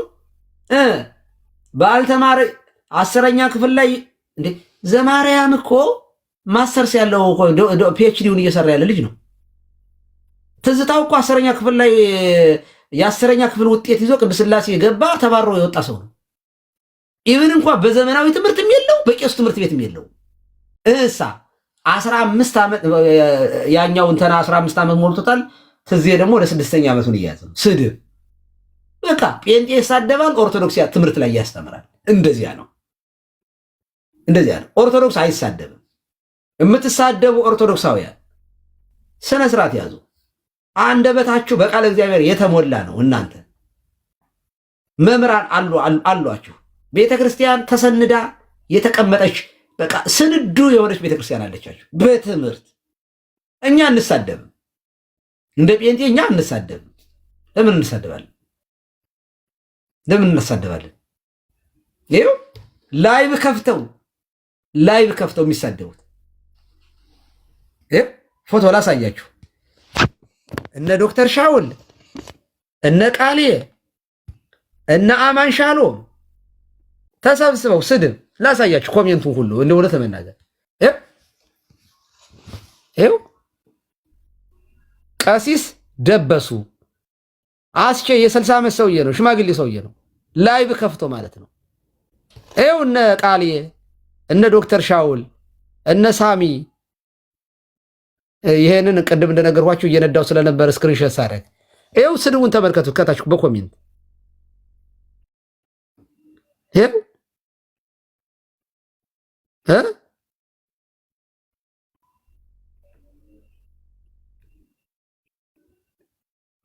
እሺ ተመልከቱ። ላይ በላይ ማለት ነው።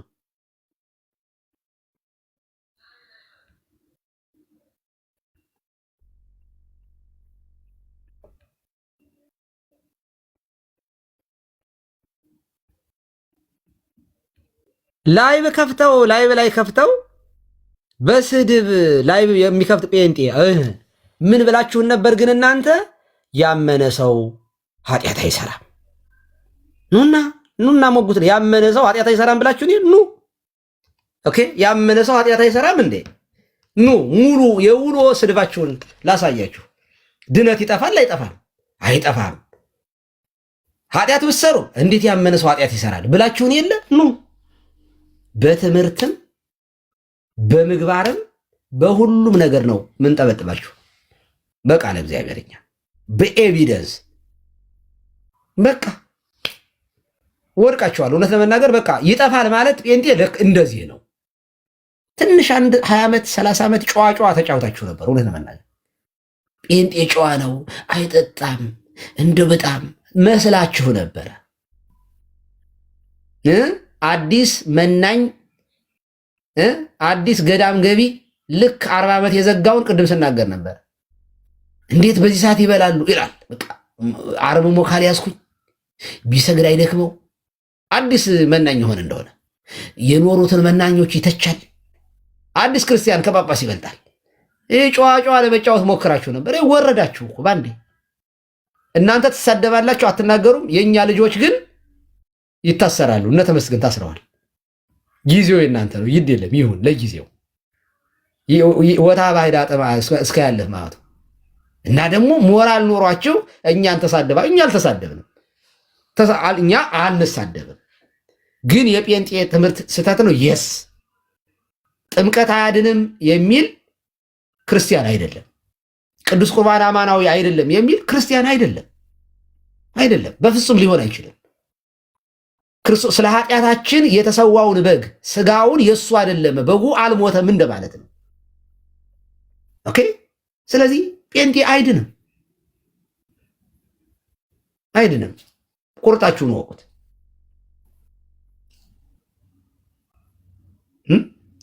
ትዝታው ተከሶ በቤተ ክርስቲያን ውስጥ እኮ ያንን ሲሳደብ የነበረ ሰውዬ እየፈለግነው ነው አይደል ያለው መንግስት።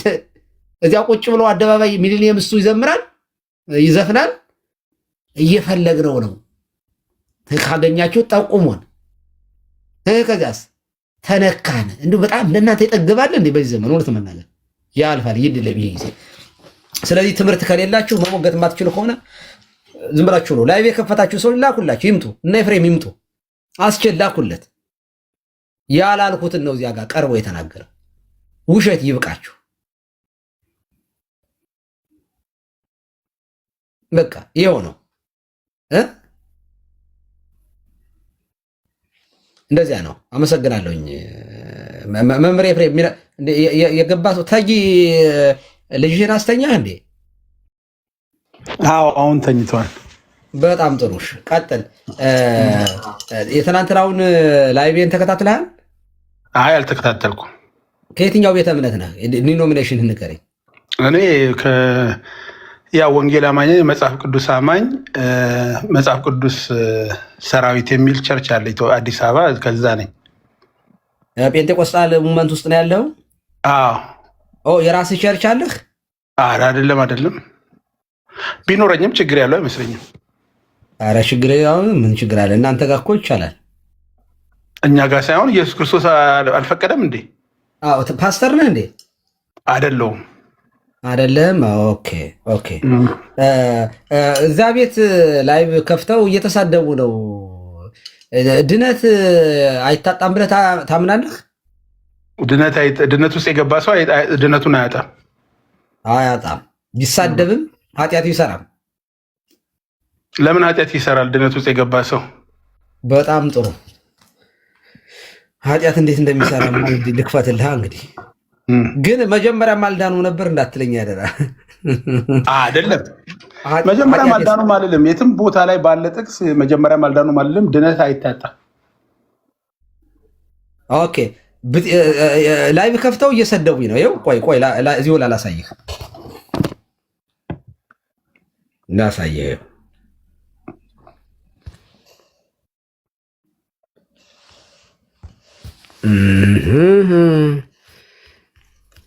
በታች ከታችም ራሱ የሚሳደበውን ጴንጤ አይተህ እኮ ጠንቋይ ዲበኩሉ ምናምን ጠንቋይ ዲበኩሉ ይሄንን ጠንቋይ ዲበኩሉ ቀሲስ ደበሱ ይሄንን አስቸን ታውቀዋለህ? አየዋለሁ አልፎ አልፎ፣ ግን ገብቼ እንትን ብዬ አላውቅም። በጣም ዕቅበተ እምነት ጴንጤ ላይ በጣም የሚሰራ ወንድማችን ነው። አስቸ ወዳጅ ምስኪን ግን ተናዶ ነው። አልፈርድበትም። አሁን ጠንቋይ እያለኝ ነው። እኔ አሁን ካህን ነኝ። መቼም ያው ጠንቋይ እያለ እየተሳደበ አንድን ካህን ይሄ ሰውዬ ይድናል አይድንም? ድነቱን አያጣውም? ያጣዋል። አያጣውም። ንስሐ መቼ እንደሚገባ ነው ያላቅማ። ካጠፋም ንስሐ ይገባል።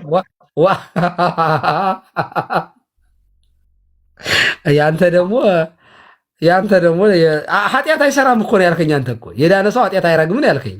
ኃጢአት መሆኑ ያደረገ ያለው ነገር ኃጢአት መሆኑ ለእኔ ምን ኃጢአት ነው ብዬ ለመናገር ከምን ተነስቶ እንደዚህ እንዳለ አላውቅም። እዛ ቪዲዮ እንጂ ማለት ከምን ተነስቶ ከሆነ ቢሳደብ ችግር የለውም። እሱ ይሄን ያለበት ምክንያት ሰድቤው ቢሆን አሁን እሱ መሳደብ አለበት? ሊቆጣ ይችላል እኮ፣ ግን በቁጣችሁ ማልጻ ያግባ ይላል። ቆይ ጠንቋይ ዲበኩሉ ነው ያለው እኮ ይኸው። ያ እየተቆጣ በየቀኑ ፀሐይ ሳይገባ ንስሐ ሊገባ ይችላል። አድቫንቴጅ ሊመጣ ይችላል። በቃ ኃጢአት አይሰራም እኮ ነው ያልከኝ ተይዬ። ኃጢአትማ ካልሰራ ኢየሱስ ክርስቶስ እኮ ለኃጢአተኞች ነው የመጣው። ስለዚህ ኃጢአት ደግሞ በሰራ ቁጥር ንስሐ መግባት ይችላል። በቃ የዳነ ሰው ኃጢአት አይሰራም ነው ያልከኝ። አላልኩም። ኃጢአት አይሰራም አላልኩም እንዴ። ድነቱን አያጣም ነው ያልኩት። አይደለም ኃጢአት አይሰራም እኮ ቅድም እኮ አልከኝ እኮ እንዴ። በቃ ኃጢአቱ ምንድን ነው? በንስሐ ስለሚስተካከል እኔ ኃጢአቱ እግዚአብሔር ኃጢአቱን አይቆጥርበትም። እኔም የሱን ኃጢአት አልቆጥርም። ታዬ እኔ እኮ ይኸው ከጴንጤዎቹ ጋር ሳወራ እኮ የሚጨንቀኝ ይሄ ነው። በአንዴ ነው የምትቀለበሱት። አየህ አሁን ከታች ያሉ ሰዎች ቆይ አንዴ ከታች ያላችሁ ሰዎች ያመነ ሰው ኃጢአት አይሰራም አላለም ብሏል። ከታች ያላችሁ ብሏል አላለም እያላችሁ ጻፉልኝ። ካላለ እንዴ ታዲያ ንስሐ መግባት ለምን አስፈለገ? አንተ እኮ ነው ያልከኝ። ኧረ እኔ ይኸው ብሏል እያልሁ ነው። ከታች ይኸው ብሏል። ሽምጥጥ እኔ የዳነ ሰው ድነቱን አያጣም። ግን ኃጢአት ይሰራል የዳነ ሰው። እንግዲህ ኃጢአት ማለት አንድ ሰው ከዳነ በኋላ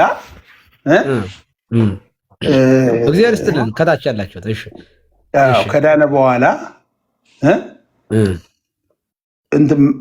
ድነቱን መጠበቅ አለበት አይደለም? የዳነውን ድነት መጠበቅ አለበት። ግን አይዟችሁ ተብሏል። ገባ? ኃጢአትን ብትሰሩ ኃጢአት ይሰራል ላይሰራም? ጥያቄው እኮ የዳነ ሰው ኃጢአት ይሰራል ላይሰራም ነው። በደንብ አድርጎ ይሰራል የሰው ልጅ እስከሆነ ድረስ። እሺ በጣም ጥሩ። ኃጢአት ቢሰራ ኃጢአት ሰርቶ ንስሐ ባይገባ ድነቱን ያጣዋል አያጣውም? ካልገባማ ድነቱን አያጣውም። ቢገባም ባይገባ ዋን ሴቭድ ኦልዌይስ ሴቭድ። አንዴ ዳነ ሰው ንስሐ ባይገባም ድነቱን አያጣውም? ንስሐ መቼ እንደሚገባ አላውቅም። ስለዚህ እኔ ያንን መናገር አልችልም። ንስሐ አይገባም ብዬ መናገር አልችልም። እንዴት መናገር አልችልም? ምን ማለት ነው? ኢየሱስ ክርስቶስም እኮ በራእይ 2 እና 3 ላይ እኮ ንስሐ ግባ ባትገባ ብሎ ማስጠንቀቂያ ሰጠ። እሱ የእናንተ ትምህርት ነው። እናንተ እኮ ናቸው። እኛ ጋር እኮ ኃጢአት ሰው ሊሰራ ይችላል እና ንስሐ ከገባ ይድናል። ንስሐ የማይገባ ከሆነ ግን ድነቱ ያጣል። የመጽሐፍ ቅዱስ ትምህርት የጌታችን ትምህርት እሱ ነው። እናንተ ግን ምን አላችሁ?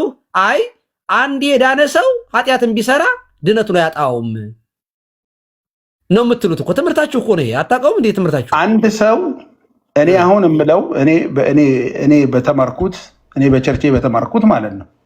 እሺ አንድ ሰው ድህነት ውስጥ ከገባ በኋላ እሺ ያ ድህነት በእኔ ኃይል የማደርገው ነገር አይደለም።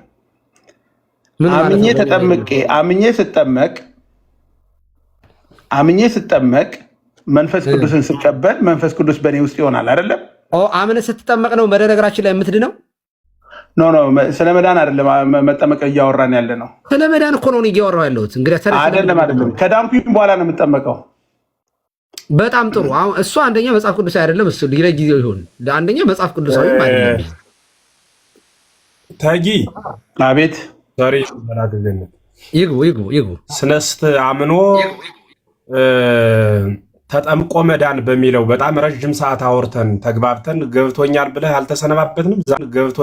አልተሰነባበትንም። ዛሬ በምን ሂሳብ እኔ ገብቶኛል ብዬ መች ጨረስኩኝ?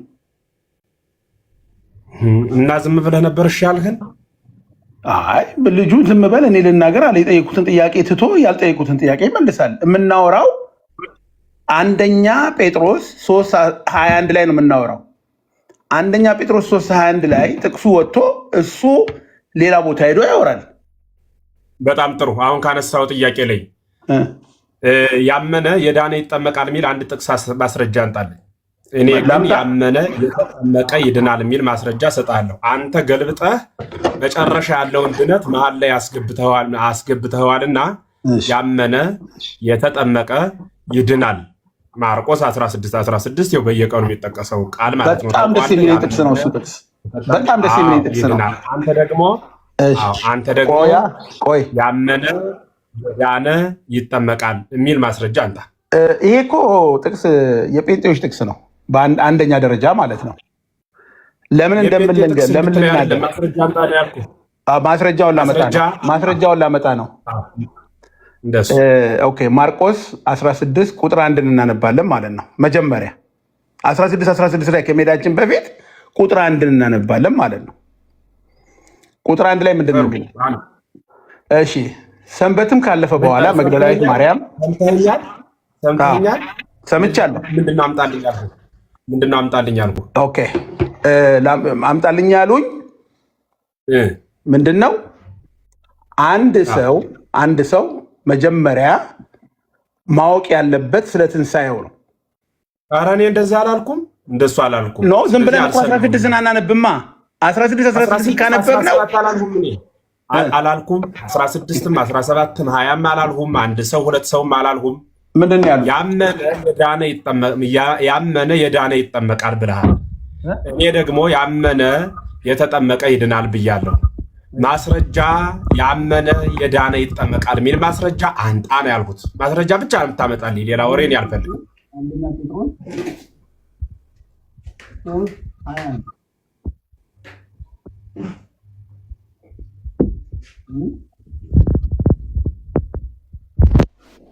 አንደኛ ጴጥሮስ 3:21 በጣም ጥሩ። አንደኛ ጴጥሮስ 3:21 ያመነ የዳነ ይጠመቃል የሚል ላውጣ። ቆይ ሶሪ ትንሽ ጠብቀኝ።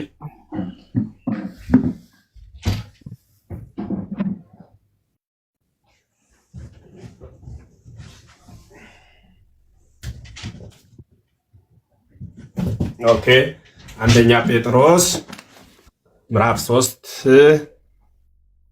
ቁጥር 21 ነው ያልከኝ። 20 እና 21 እናንብበው። 20 እና 21 እናንብበው። 20 እና 21 እሺ። ያመነ የዳነ ይጠመቃል። እስካሁን አንተ ይህን ጥቅስ ሳላየው በጣም ተሳስቼ ኖሬያለሁ። እስኪ ምን ላይ ነው? አንደኛ ጴጥሮስ ምዕራፍ 3 ቁጥር 21 እሺ፣ አንብልኝ። አውጥቷለሁ።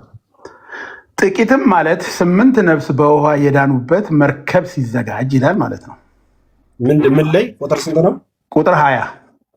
እሺ 20 በላ 21 ብለህ 20 አነበበው። እሺ 20 21 ነው ያልኩት። እሺ ችግር የለውም። እሺ ጥቂት ማለት 8 ነፍስ በውሃ የዳኑበት መርከብ ሲዘጋጅ ይላል አይደል? የእግዚአብሔር ትዕግስት በኖህ ዘመን በቆየ ጊዜ ቀድሞ አልታዘዙም ይላል ማለት ነው። ኧረ አይደለም፣ ቀድሞ ክደውት ለነበሩት ሰበከላቸው ነው የሚል። እንደሱ አይደለም። ምንድን የሚለው? ቀድሞ ክደውት ለነበሩት ሰበከላቸው ነው የሚል። እኔ አይደለም የኔ የሚለው የእግዚአብሔር ትዕግስት በኖህ ዘመን በቆየ ጊዜ ቀድሞ አልታዘዙም ይላል። እሺ እስኪ በል ቀጥል። ኧረ ዙሮ እኔ እሱን ሳይሆን የፈለግኩት ያመነ የዳነ ይጠመቃል የሚል ቃል ነው የፈለግኩ እኮ። እዚህ ጋር የዳኑት ቀጥል። ጥቅሱን አንተ ያመጣው ጥምቀት እንደሚያድን ነው። ቀጥል። ለማንኛውም ኖ ችግር የለውም። ይሄ እዚህ ጋር የዳኑት በውሃ ሆኖ በመርከቡ ነው 8ቱ የዳኑት። ቆይ መጀመሪያ ጥቅሱን ጨርስ። እቀጥላለሁ። እዚህ 20 ላይ እንስማማ። መጀመሪያ አንብበው። ይኸውልህ መጽሐፍ ቅዱስን አንብብ። እሺ 21 ላንብብ። አዎ አንተ እኮ ነው 21 ላንብብ። ይህም ውሃ ይላል ደግሞ ማለት ጥምቀት ምሳሌ ሆኖ አሁን ያድነናል ይላል። ቆይ አትቸኩሉ። ይሄ ውሃ ምሳሌ ሆኖ ያድነናል ይላል አይደለም? ኖ ውሃው ያድነናል እያለ አይደለም እዚህ ጋር ያለው። ይሄም ውሃ ደግሞ የሰውነት እድፍ ማስወገድ አይደለም ካለ በኋላ ለእግዚአብሔር ለበጎ ሕሊና ልመና ነው እንጂ ካለ በኋላ ይህም በኢየሱስ ክርስቶስ ትንሣኤ ነው፣ እምንድነው በትንሣኤው ነው እንጂ በውሃው አይደለም። ውሃማ ገዳይ ነው። ምክንያቱም የዓለምን ሕዝብ ያጠፋ ውሃ ነው እያለ ነው እንጂ ውሃ እያዳነ ነው እያለ አይደለም። እዚህ ጋር ሚውት አድርግና አዳምጥ። ሚውት አድርግ። አንደኛ መጽሐፍ ቅዱስ ማለት ተርጓሚ የሚሻው በደንብ የሚመሰጠር ጃንደረባው ሲናገር እንደሰማው በግብረ ሐዋርያት ሚውት አድርግ ነበር ያልኩት። አልሰማኝም ነበር? እንደሱ አድርግ እና እንደሰማው የሚመረኝ ሳይኖር በምን አውቃለሁ ብሎ ተናግሯልና መጽሐፍ ቅዱስ መሪ የሚያስፈልገው ማንም እንደፈለገ ከምንም ተነስቶ እንዲያ ነው እንዲህ ነው ብሎ የማይተረጉመው አማናዊ መጽሐፍ እስትንፋሰ እግዚአብሔር የእግዚአብሔር ቃል ነው። ስለሆነም ቃሉን በሚገባ ማጥናት መረዳትን ይጠይቃል እንጂ ዝም ብሎ እንዲሁ ሚዲያው ስለተመቸ ብቻ ብድግ ተብሎ ሐሳብ አይነገርም።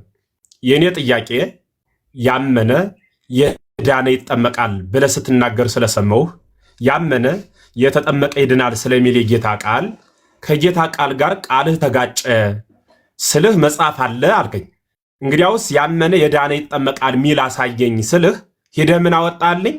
ይህም ውሃ ዛሬ ምሳሌ ሆኖ ያድናል የሚል ቃል ነው ያመጣህልኝ። አየህ፣ ቃል ነው ያመጣህልኝ። አየህ፣ ቃል ነው ያመጣህልኝ። አየህ፣ ራስህ ጋር ነው ሐሳቡን አዙረ ያጋጨኸው። አንተን የሚወቅስና የሚከስ ጥቅስ ነው ይዘህ የመጣኸው። ምንድነው? በደመ ክርስቶስ ነው። አንድም የምንድነው የምንነሳው በትንሣኤ ክርስቶስ ነው ብለህም ስትናገር ነበረ። እኛ ውሃ ሸንተረሩ ሁሉ ጋረው እግዚአብሔር ዓለምን ይመግብ ዘንድ የፈጠረው ውሃ በጠቅላላ ዝም ብሎ ስመ እግዚአብሔር ሳይጠራበት ያድናል ብለናል። እንደኛ ቦዘን ውሃ ያድናል ብለናል። እንደኛ እሆ ብቻውን ኃይል አለው ብለናል። እንደኛ ውሃው እኮ መንፈስ ቅዱስ ሲያድርበት ጸሎት ተጸልዮበት ተራ ማይ የነበረው ተራ ውሃ የነበረው ቅዱስ ማይ ሆኖ ተለውጦ ቅዱስ ማይ ሆኖ ተለውጦ ማየገቦ ሆኖ ማለት ምን ማለት ነው? ከጌታ ከጎኑ የፈሰሰ ደም ሆኖ ወይም ያን ያመለክታል ብላ ቤተክርስቲያን አምሳል ብሎ ሐዋርያው እንደተጠቀመው በዚያ ምሳሌ ዛሬ ያ ያድናል ተብሎ የተነገረ ቃል ነው። ሲቀጥል ውሃን አሁን ገዳይ አድርጋ ያመጣው እግዚአብሔር የሆነ ዘመን ሲፈልግ ለገዳይነት ካልፈለገ ደግሞ ለመልካምነት ይጠቀምበታል እንደየሰው ክፋት። ለምሳሌ ቆራ በዘመነ ኖህ ስናየው በዘመነ ነብን ነበረ። በዘመነ ኤልያስ ግን እያመጣ ምግብ ይቀልበው ነበረ። ቋን ይፈይቶ ለቋ ቆራን ቆራ ይቀመዋልን እስከሚል እስኪገረምበት ድረስ ዋና የኬካዊ ምግብ አመላላሽ ነበረ። ይህንን የሚነግር መጽሐፍ ነው። በአንጻሩ አሁን አንተ ላነሳው ጥያቄ በዘመነ ኖህ ለጥፋት የተላከ ውሃ በዘመነ ሐዲስ ደግሞ ባለቤቱ ክርስቶስ በማየ ዮርዳኖስ ተጠምቆ ይቅርታ ያንን ውሃ ቀድሶ ይህ ውሃ የተጠመቀ ሁሉ እንደሚድንበት ደግሞ በመጽሐፍ ቅዱስ ውሃው እንዴት እንደሚያድን ተናገረው። ውሃው እንዴት እንደሚያድን ተናገረው። አዳምጥ። ስትሰማ ነው የምንነግርህ። ቆይ አንዴ ነው አልተናገሩማ። ታሪኩን አይደለም እኮ አጠር ተብሎ ጥቅሱን ታንወጣ ሌላ ቦታ ታኔ እዚህ ጋር እያወራ ያለው እያለ ስለ ኢየሱስ ነው ወይንስ ሚውት አደርጋለሁ? አዳምጥ። ወይ ሚውት አደርጋለሁ አለያ ደግሞ አስወርዳለሁ። ማድመጥ ብቻ ነው። መውረድ ቀላል ነው። ማስወረድ አስወርዳለሁ ሳይሆን አዳምጥ፣ ስማ፣ አዳምጥ። የግል ስልክህ አይደለም። ፖለቲካ ለመስራት ምናምን ነገር አይሆንም። አዳምጥ። መስማት ማትችል ከሆነ አውርዱት። አዳምጥ፣ አውርዱት። አዳምጥ፣ አውርዱት። መውረድ ነው የሚፈልገው። ቆይ እንደዚህ ብሎ መምሩ ነው እየተወያየን ነው። አይ የወረደም አልወረደም ምንም ይሄ ብዙም ችግር የለውም። ስለዚህ ሚውት አድርግና ለመስማት ሞክር። አንድ ጊዜ ተጊ የሚሰማ ከሆነ ሴፍቲውን ጠብቆ ይስማ። ካልሰማ ግን አንዴ ማስቆም።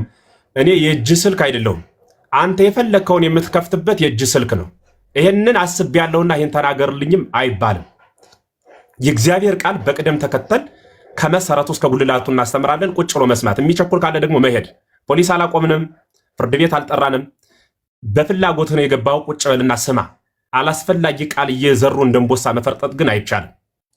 ከዚህ በኋላ ሚዲያውን በጣም ተወዳጅተነዋል። በየትኛውም አይነት ሁኔታ ሰው የሚሾፍበት ዘመን አይኖርም። ውሸትን በውሸትነቱ እንገልጻለን፣ እውነትንም እውነት ስለሆነ በአደባባይ እንመሰክራለን። ስለዚህ ይህ ውሃ ቅዱስ የሆነ ውሃ ስለ ውሃው እኮ አልተናገሩም እንዴት እንደሚያድን አለ። ተመልከቱ፣ መርጦ ስለሚሰማ ነው እንጂ ይህ ውሃ ተጸልዮበት ቅዱስ ከሆነ በኋላ የጌታ ማየገቦ ከሆነ በኋላ ለጥምቀት ያገለግላል። ይሄን ደግሞ ያመነ የተጠመቀ ይድናል ብሎ የነገረን ባለቤቱ ክርስቶስ ነው ብዬ ደጋግሜ ተናግሬያለሁ። ይሄንን ቃል እየሰማ ነበረ። እየሰማ ኑሮ የእሱ ሐሳብ ላይ ብቻ ስላልሄድኩ ወደ እሱ ሐሳብ ብቻ ስላልዘመምኩ እንዴት ይሄ ነገር ይሆናል ብሎ ሐሳብ ያነሳል። ያመነ የተጠመቀ የሚድን ከሆነ ሐዋርያው ቅዱስ ጳውሎስ ያመነ የተጠመቀ የሚድን እንጂ ያመነ የዳነ የሚጠመቅ ከሆነ ሐዋርያው ቅዱስ ጳውሎስ ድኖ ነው የተጠመቀው? አምኖ ነው የተጠመቀው? አምኖ ተጠምቆ ነው የዳነው ወይስ አምኖ ድኖ ነው የተጠመቀው? አምነን ድነን እንጠመቃለን የምትሉ ፕሮቴስታንት ወገኖቻችን አምናችሁ ከዳናችሁ ጥምቀቱ ምን ነው የሚሰራ? አንድ ሰው መድኃኒት አግኝቶ ከበሽታው ካገገመ ድግም መድኃኒት መዋጡ አገልግሎቱ ምን ይሰራል? የሚጠቅመውስ ምኑ ነው? አምኜ ከዳኑ ጥምቀት የሚባለው አገልግሎቱ ምንድን ነው? ለመዳን እንዳትሉ ያስቀድመህ ድናህን እያላችሁ ነው። ስራው ምንድን ነው? ሐዋርያው ቅዱስ ጳውሎስ የተናገረ ምን ብሎ ነው? የተጠመቃችሁ ክርስቶስን ለብሳችሁታል አላለም? ገላትያ ምዕራፍ 3 ቁጥር 27 ላይ ያልተጠመቀ ደግሞ ክርስቶስን አልለበሰም ማለቱ እኮ ነው። ያመነ በጥምቀት ክርስቶስ እንደሚለበስ ከተናገረ የጥምቀት ስርዓት ያላከናወነ ሰው ደግሞ ክርስቶስን አይለብስም ማለት ነው። ካለበሰ የተራቆተ ነው፣ ከክርስቶስ ጋር ህብረት የለውም። ጥምቀት ከክርስቶስ ጋር ህብረት የምናደርግበት መሆኑን ሐዋርያው ቅዱስ ጳውሎስ ተናግሯል። ህብረት ማለት ደግሞ አንድ መሆን ማለት ነው። ያልተጠመቀ ከክርስቶስ ጋር አንድነት የለውም፣ ከሌለው አልዳንም ማለት ነው። ድኛለሁ ማለት የሚችል ከክርስቶስ ጋር አንድ ሲሆን ነው። አንድ ደግሞ የምንሆነው ከክርስቶስ ጋር በጥምቀት ነው ይላል ቅዱስ ጳውሎስ። ይህንን በደንብ መያዝ ይጠይቃል። ዝም ብሎ ተንጫጭቶ አንዴ እንዲላለው እንዲተወራግጨ ከዚያ ወጥቼ ጠፋለሁ ከሆነ ይሄ መጥፋት ይቻላል። በነገራችን ላይ እነሱ ፖለቲካ ይሰራሉ እያል ይሄ እንደፈለገ መርዝ እንዲዘሩ ግን አንፈቅድም፣ ትክክል ስላልሆነ። የሚገርማችሁ ጥቅስ አድርጎ ያመጣው በጣም የገረመኝ ጥቂቶች ማለት 8 ነፍሳትን ወአትረፈ 80 ነፍሰ የሚለው ማለት ነው። 8 ነፍሳትን በውሃ የዳኑባትን መርከብ ሲሰራ በኖህ ዘመን የእግዚአብሔር ትዕግስት በዘገየ ጊዜ አለ። የእግዚአብሔር ትዕግስት በዘገየ ጊዜ ማለት ፍርዱ ባልተፈጸመ ወይም ደግሞ ያ የፈረደው ፍርድ በሰዎች ላይ ባልተፈጸመ ጊዜ ቀድሞ ክደውት ለነበሩት ሰበከላቸው ማለት ገለጸላቸው። ወደ ክርስቶስ እንዲመጡ ኑ እግዚአብሔር እሺ በማለቱ ጊዜ በመስጠቱ ተመልሳችሁ ወደ ጥፋት አትግቡ፣ ኑ አብረን እንስራ፣ በመርከቧ እንትረፍ ብሎ ስብከተ ኖህን እያነሳ ነው። ከዚያ በኋላ ሰበከላቸው ካለ በኋላ አንድም ሐዋርያው ቅዱስ ጳውሎስ ማነው ቅዱስ ጴጥሮስ የተናገረበትን ቃል ከነገራቸው በኋላ ራሱ ማለት ነው አሁንም እኛ በዚያው አምሳል በጥምቀት ወይም ደግሞ በጥምቀት ያድነናል። በየት አምሳል? በዚያው አምሳል በጥምቀት ምን ይለናል? ያድነናል ነው የሚለው ቃሉ። በምን? በጥምቀት። ማን የሚያድነን? ክርስቶስ። የሚያድነን ክርስቶስ ነው። የምንድነው ግን? ክርስቶስ ያዘዘው መፈጸም ነው። ከትእዛዙ አንዱ ደግሞ ማመን መጠመቅ ነው ማለት ነው። ማመን መጠመቅ ነው። ይህንን ቃል ነው የሚናገረው። ስለዚህ ስጋ ይህ ነገር ደግሞ ከጉድፍ ከድፍ ለመታጠል የሚያገለግል አይደለም። ክርስቶስ በመነሳቱ በእግዚአብሔር እንድናምን መልካም ግብርን ያስተምረን ዘንድ ነው እንጂ ነው። መልካም ግብርን ያስተምረን ዘንድ ማለት ያ ትንሣኤ ክርስቶስ የሚፈጸመው ከእርሱ ጋር ህብረት ባለው በኩል ነው። ስጋ ያን ትንሣኤ ሊያገኝ የሚችለው ማለት ነው። ስለዚህ ይህንን በደንብ መረዳት ነው እንጂ ዝም ብሎ መጥቶ አንዳንዴ ማፈርም እኮ ጥሩ ነው። በነገራችን ላይ በአደባባይ ዝም ብሎ በሊቃውንቱ መሃል ተርጓሚ ነኝ ብሎ መቆም በጣም ልክ አይደለም። ስለዚህ ተጊ ባለፍ ባሮኬ ጋር ዮኒ ቤት በጣም ቁጭ ብለን በደንብ አስተምረን ረጅም ሰዓት ወስደን ማስረጃ ሳይተ ነው እሺ ብሎ አምኖ ነበር የሄደው። ያመነ የተጠመቀ ይድናል የሚለውን ቃል የጌታን ቃል ሙሉውን እቀበላለሁ ብሎ ማለት ነው። ተገልብጦ ሰንብቶ ሲመጣ ደግሞ ዛሬ ያመነ የዳነ ይጠመቃል ብሎ አመጣው። ያመነ ከዚያ በእምነት ብቻ የሚዳን ከሆነ የጥምቀት አገልግሎቱ ምንድን ነው? አመሰግናለሁ።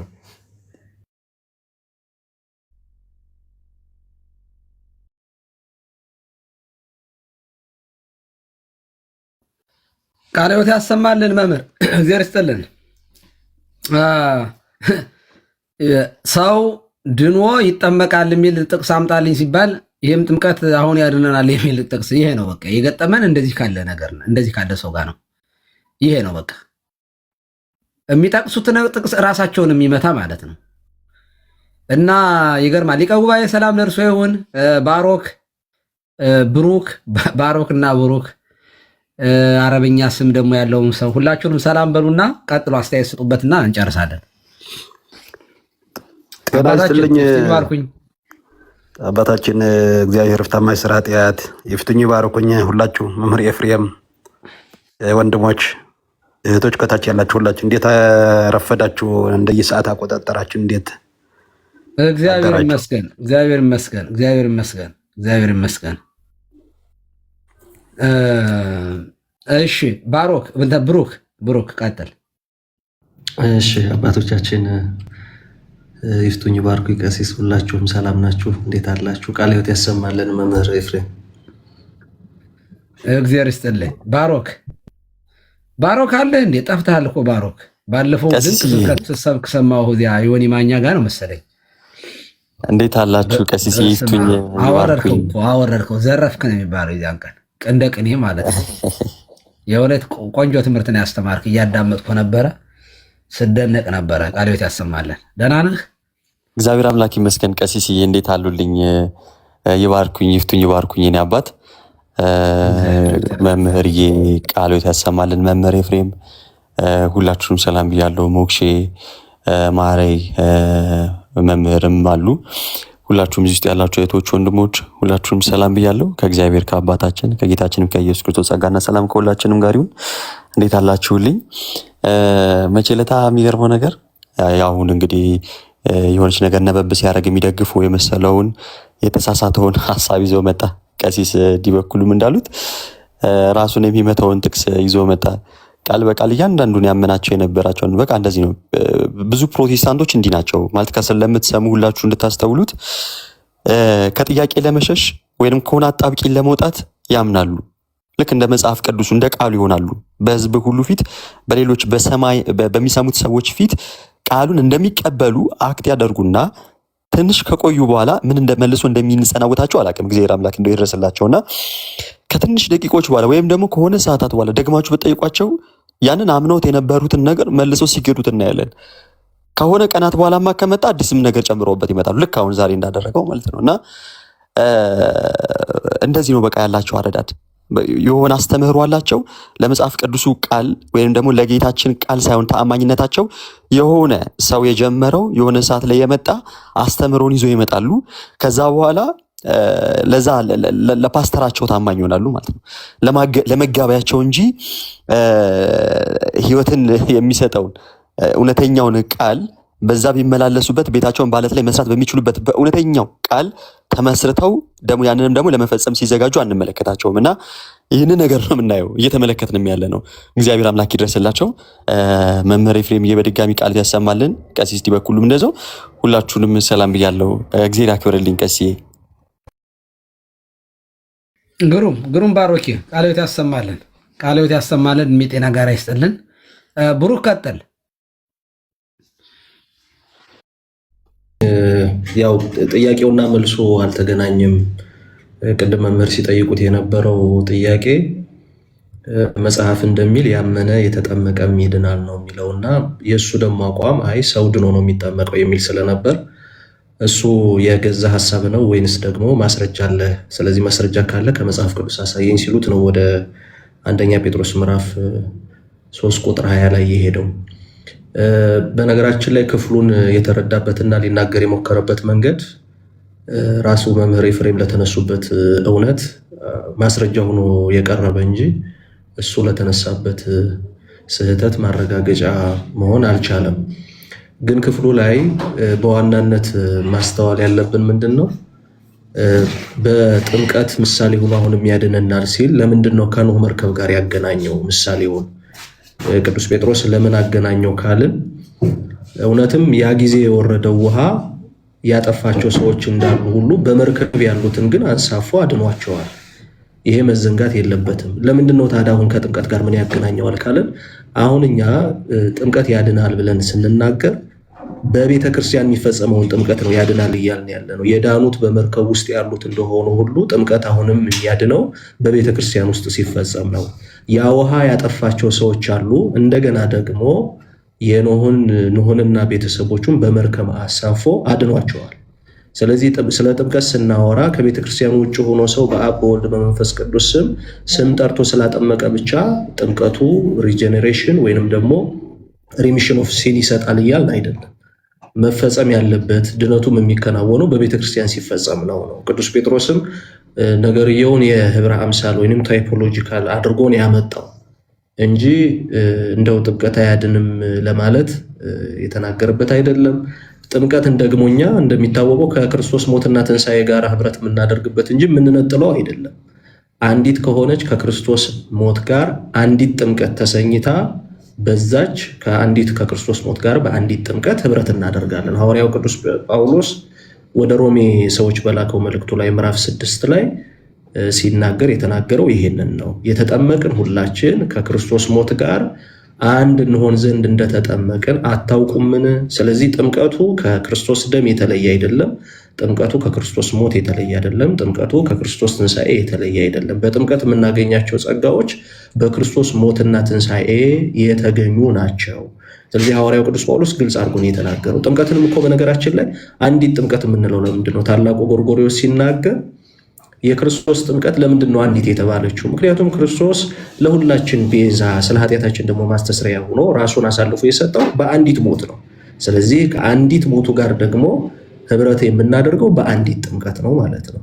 ስለዚህ እኛ ኦርቶዶክሳውያን ምንጊዜም ቢሆን ስለ ጥምቀት ስናወራ እያወራን ያለነው ከክርስቶስ ደም ከክርስቶስ ሞትና ትንሣኤ ለይተን ሳይሆን በዛ መሰረትነት ላይ መሆኑን ማስተዋል ያስፈልጋል። ግን ለምንድነው ሐዋርያው ቅዱስ ጴጥሮስ ከኖህ መርከብ ከኖህ እና ቤተሰቦቹ መዳን ጋር ጥምቀትን ምሳሌ አድርጎ ያመጣው? ለምንድነው ካልን ቅድም እንዳልነው አሁንም ቢሆን ጥምቀት ሊያድናቸው የሚችለው ጥምቀት በቤተክርስቲያን ውስጥ እስከተፈጸመ ድረስ ነው። ለምን? በቤተክርስቲያን ያልተቋረጠው ክርስቶስ ለሐዋርያት የሰጠው ክህነት ስልጣን አለ። ያ ክህነት ያ ስልጣን ከሌለ መጠመቁ ያለዚህ ስልጣን ያለዚህ ክህነት መጠመቁ በራሱ ውሃ ውስጥ ገብቶ እንደመውጣት ነው።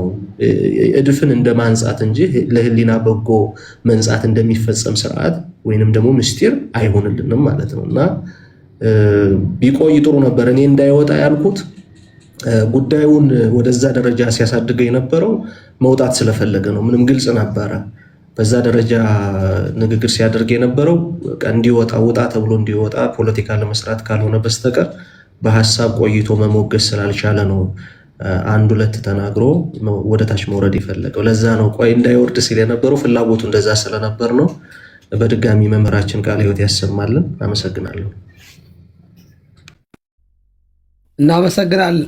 ቃለ ሕይወት ያሰማልን። ብሩኬ እግዚአብሔር ይባርክ፣ እግዚአብሔር ይጠብቅህ። እናመሰግናለን። ማሬ በጣም ይቅርታ። አሁን ነው እኮ ከላይ ከታች ያለውን ብቻ አይቼ የሆነ ነገር በይና ከዚያ አባታችን ያጠቃልሉናል። እንዴት ነሽ? ደህና ነሽ ወይ? እስልምና ላይ የምትሰራ በጣም ጎበዝ ልጃችን ናት። ቀጥይ የኔ ናት። እግዚአብሔር ይመስገን። ሰላም ክርስቶስ ይብዛላችሁ። ሁላችሁንም ሰላም ብያለሁ። መምህር ኤፍሬም ቃለ ሕይወትን ያሰማልን። እኔ በዚህ ላይ አረ ምንም ጨምረው መቀነሰው ነገር የለም። ብጨምር መቀነስ ነው የሚሆነውና ቃለ ሕይወትን ያሰማልን፣ ጸጋውን ያብዛሉት። ለመውረድ ስለፈለገ ብቻ ነው እንደዛ የተንጣጣው ቃል በቃል ሲደራርብ የነበረውና ይሄ ደግሞ የነሱ የታወቀ ነው። ለመውረድ ሲፈልጉ ቃል በቃል የሆነ ነገር መተንፈሳቸው የታወቀ ነውና ኤኒዌይስ አምኖበት የነበረው ርዕስ ስለነበረ ዛሬ ክዶ ትንሽ ከዛሬ ሳምንት ልክ ባሮኬ እንዳለው አንድ ሳምንት ቢጨምር እርግጠኛ ነኝ ሌላ ቃል ነው ይዞ የሚመጣውና ምንም ማለት አልፈልግም። ወንጌልን መጀመሪያ ቢቀበሉ በርቤንት ቢያደርጉ መልካም ነው ለማለት ፈልጋለሁ። ቃለ ሕይወትን ያሰማልን፣ ጸጋውን ያብዛሉት መምህር